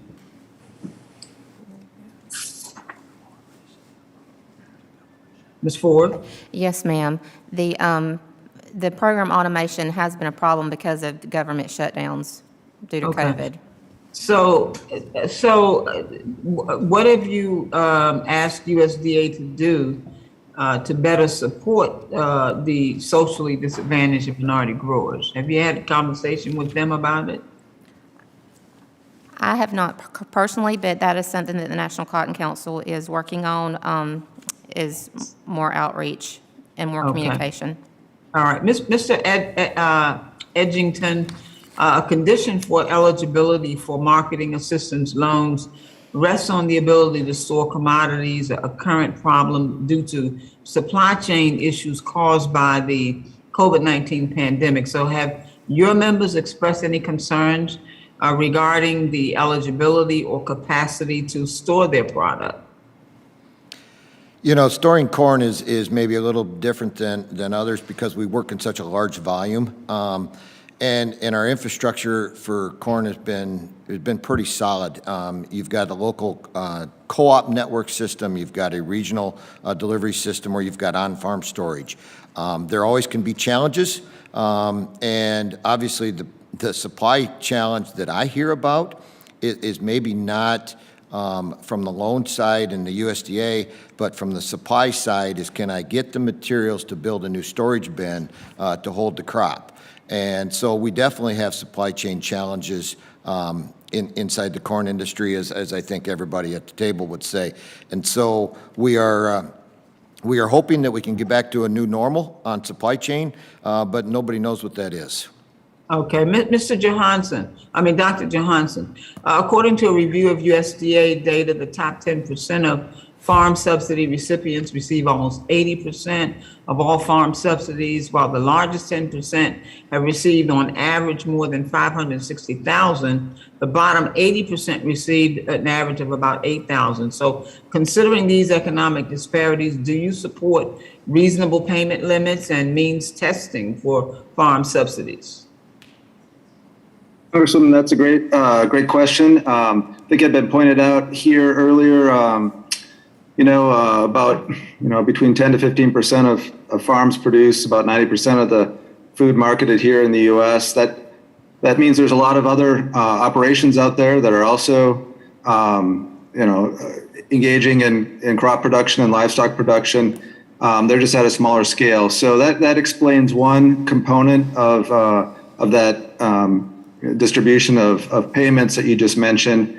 Obviously, means testing and payment limits are firmly in control of the committee you're on there. I know that Congress has looked at this issue many times over the past and has convened various committees, some of which include, for example, the office I used to work in at the Office of the Chief Economist. I think we have seen some reports coming out from those efforts. So I would imagine that this will be something that you all look at with the new Farm Bill upcoming. Thank you, sir. Mr. Chairman, I'm out of time. I yield back. Thank you very much. And now, the gentleman from Florida, Mr. Lawson, you're recognized for 5 minutes. Thank you, Chairman Scott and Member Thompson, for holding this meeting. It's a very important meeting that we deal with the new Farm Bill. And I want to welcome, and as most of them have welcomed, all the participants that we have in the meeting today. My statement, which I want some clarity on, is in the 2018 Farm Bill included increased loan rates for most covered commodities, including sugar loan rates at around 1% a pound. Dr. Johnson, you mentioned in your testimony that the increase did not keep up with inflation or the rising cost of production of sugar. What should be done to the sugar loan rate to make them a more effective tool for sugar producers, and why should this be a priority? Congressman, that's a great question. I think as everybody on this panel has talked about, cost production, input costs are rising quite a bit, certainly since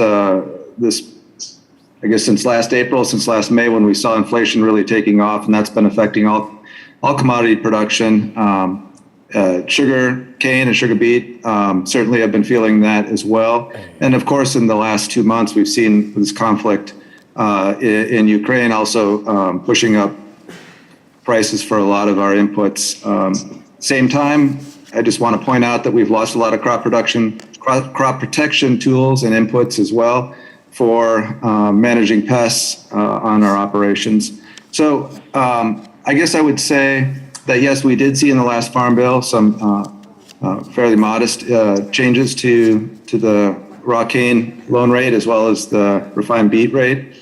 Certainly, I know our producers and our members are looking at providing recommendations to the committee as we go forward, and we're still in the process of pulling those lists together, and certainly we'll be providing that as we get closer into this year. As you have continued discussions, would be happy to follow up with those. But I think what I had mentioned in my testimony was that it's clear that the loan rate is not matching current cost of production. Current input costs have been going up. I think that would be something that folks would echo here. Of course, sugar doesn't participate in an ARC PLC. So we've had a lot of discussion about that as well. Talking about reference prices, it's much the same with respect to reference prices and current costs on the operation. So again, thanks for the question, and certainly we'll be looking forward to, putting forward our recommendations a little bit further into the summer here as we continue to meet and develop what those might be. Thank you very much, Dr. Johnson. As a congressional member of Florida, I know how important it is for disaster assistance quickly and effectively be distributed to farmers and the producers. The question is for all witnesses, for your commodities, what would a permanent disaster assistance program look like, and how should it work in conjunction with the current authorized Title I program?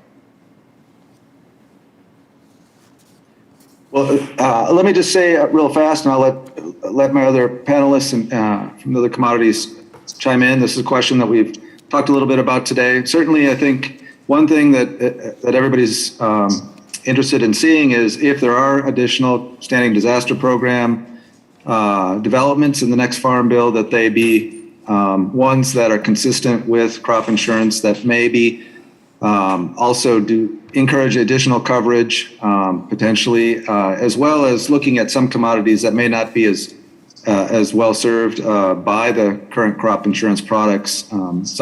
Some commodities, maybe specialty crops, certainly sugarcane and sugar beet, would like to see some additional improvements in some of those products available to us at a more reasonable price. But I'll see if other panelists want to add to that.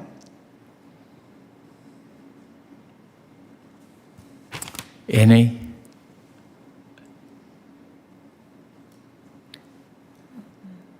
Mr. Chairman, I guess no one else want to respond. With that, my time is running out. I yield back. Thank you, Mr. Lawson. And ladies and gentlemen, this brings our hearing to a close. And I can't thank you enough. Our committee can't thank you enough.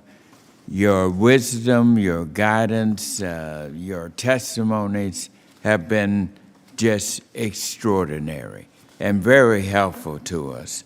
The input you've shared with us today is so critical to our committee's effort to oversee this Farm Bill. We're in the 2018, and as we prepare for the next Farm Bill, 2023, and we want to thank you for that.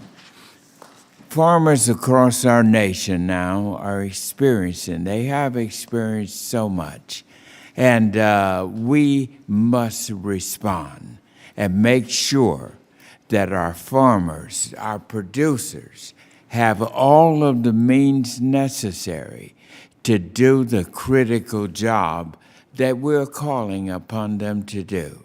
Our food supply is critical not only to us, but the entire world. And as we look at and as we examine the impact that this Russia evil business is doing in Ukraine, it impacts us drastically. And we have got to resolve our nation, our leadership, the leadership of the European Union, and all over this world. We've got to raise a loud voice and stop Russia from doing and continuing this evil work, killing women and children indiscriminately. It's enough to break our hearts.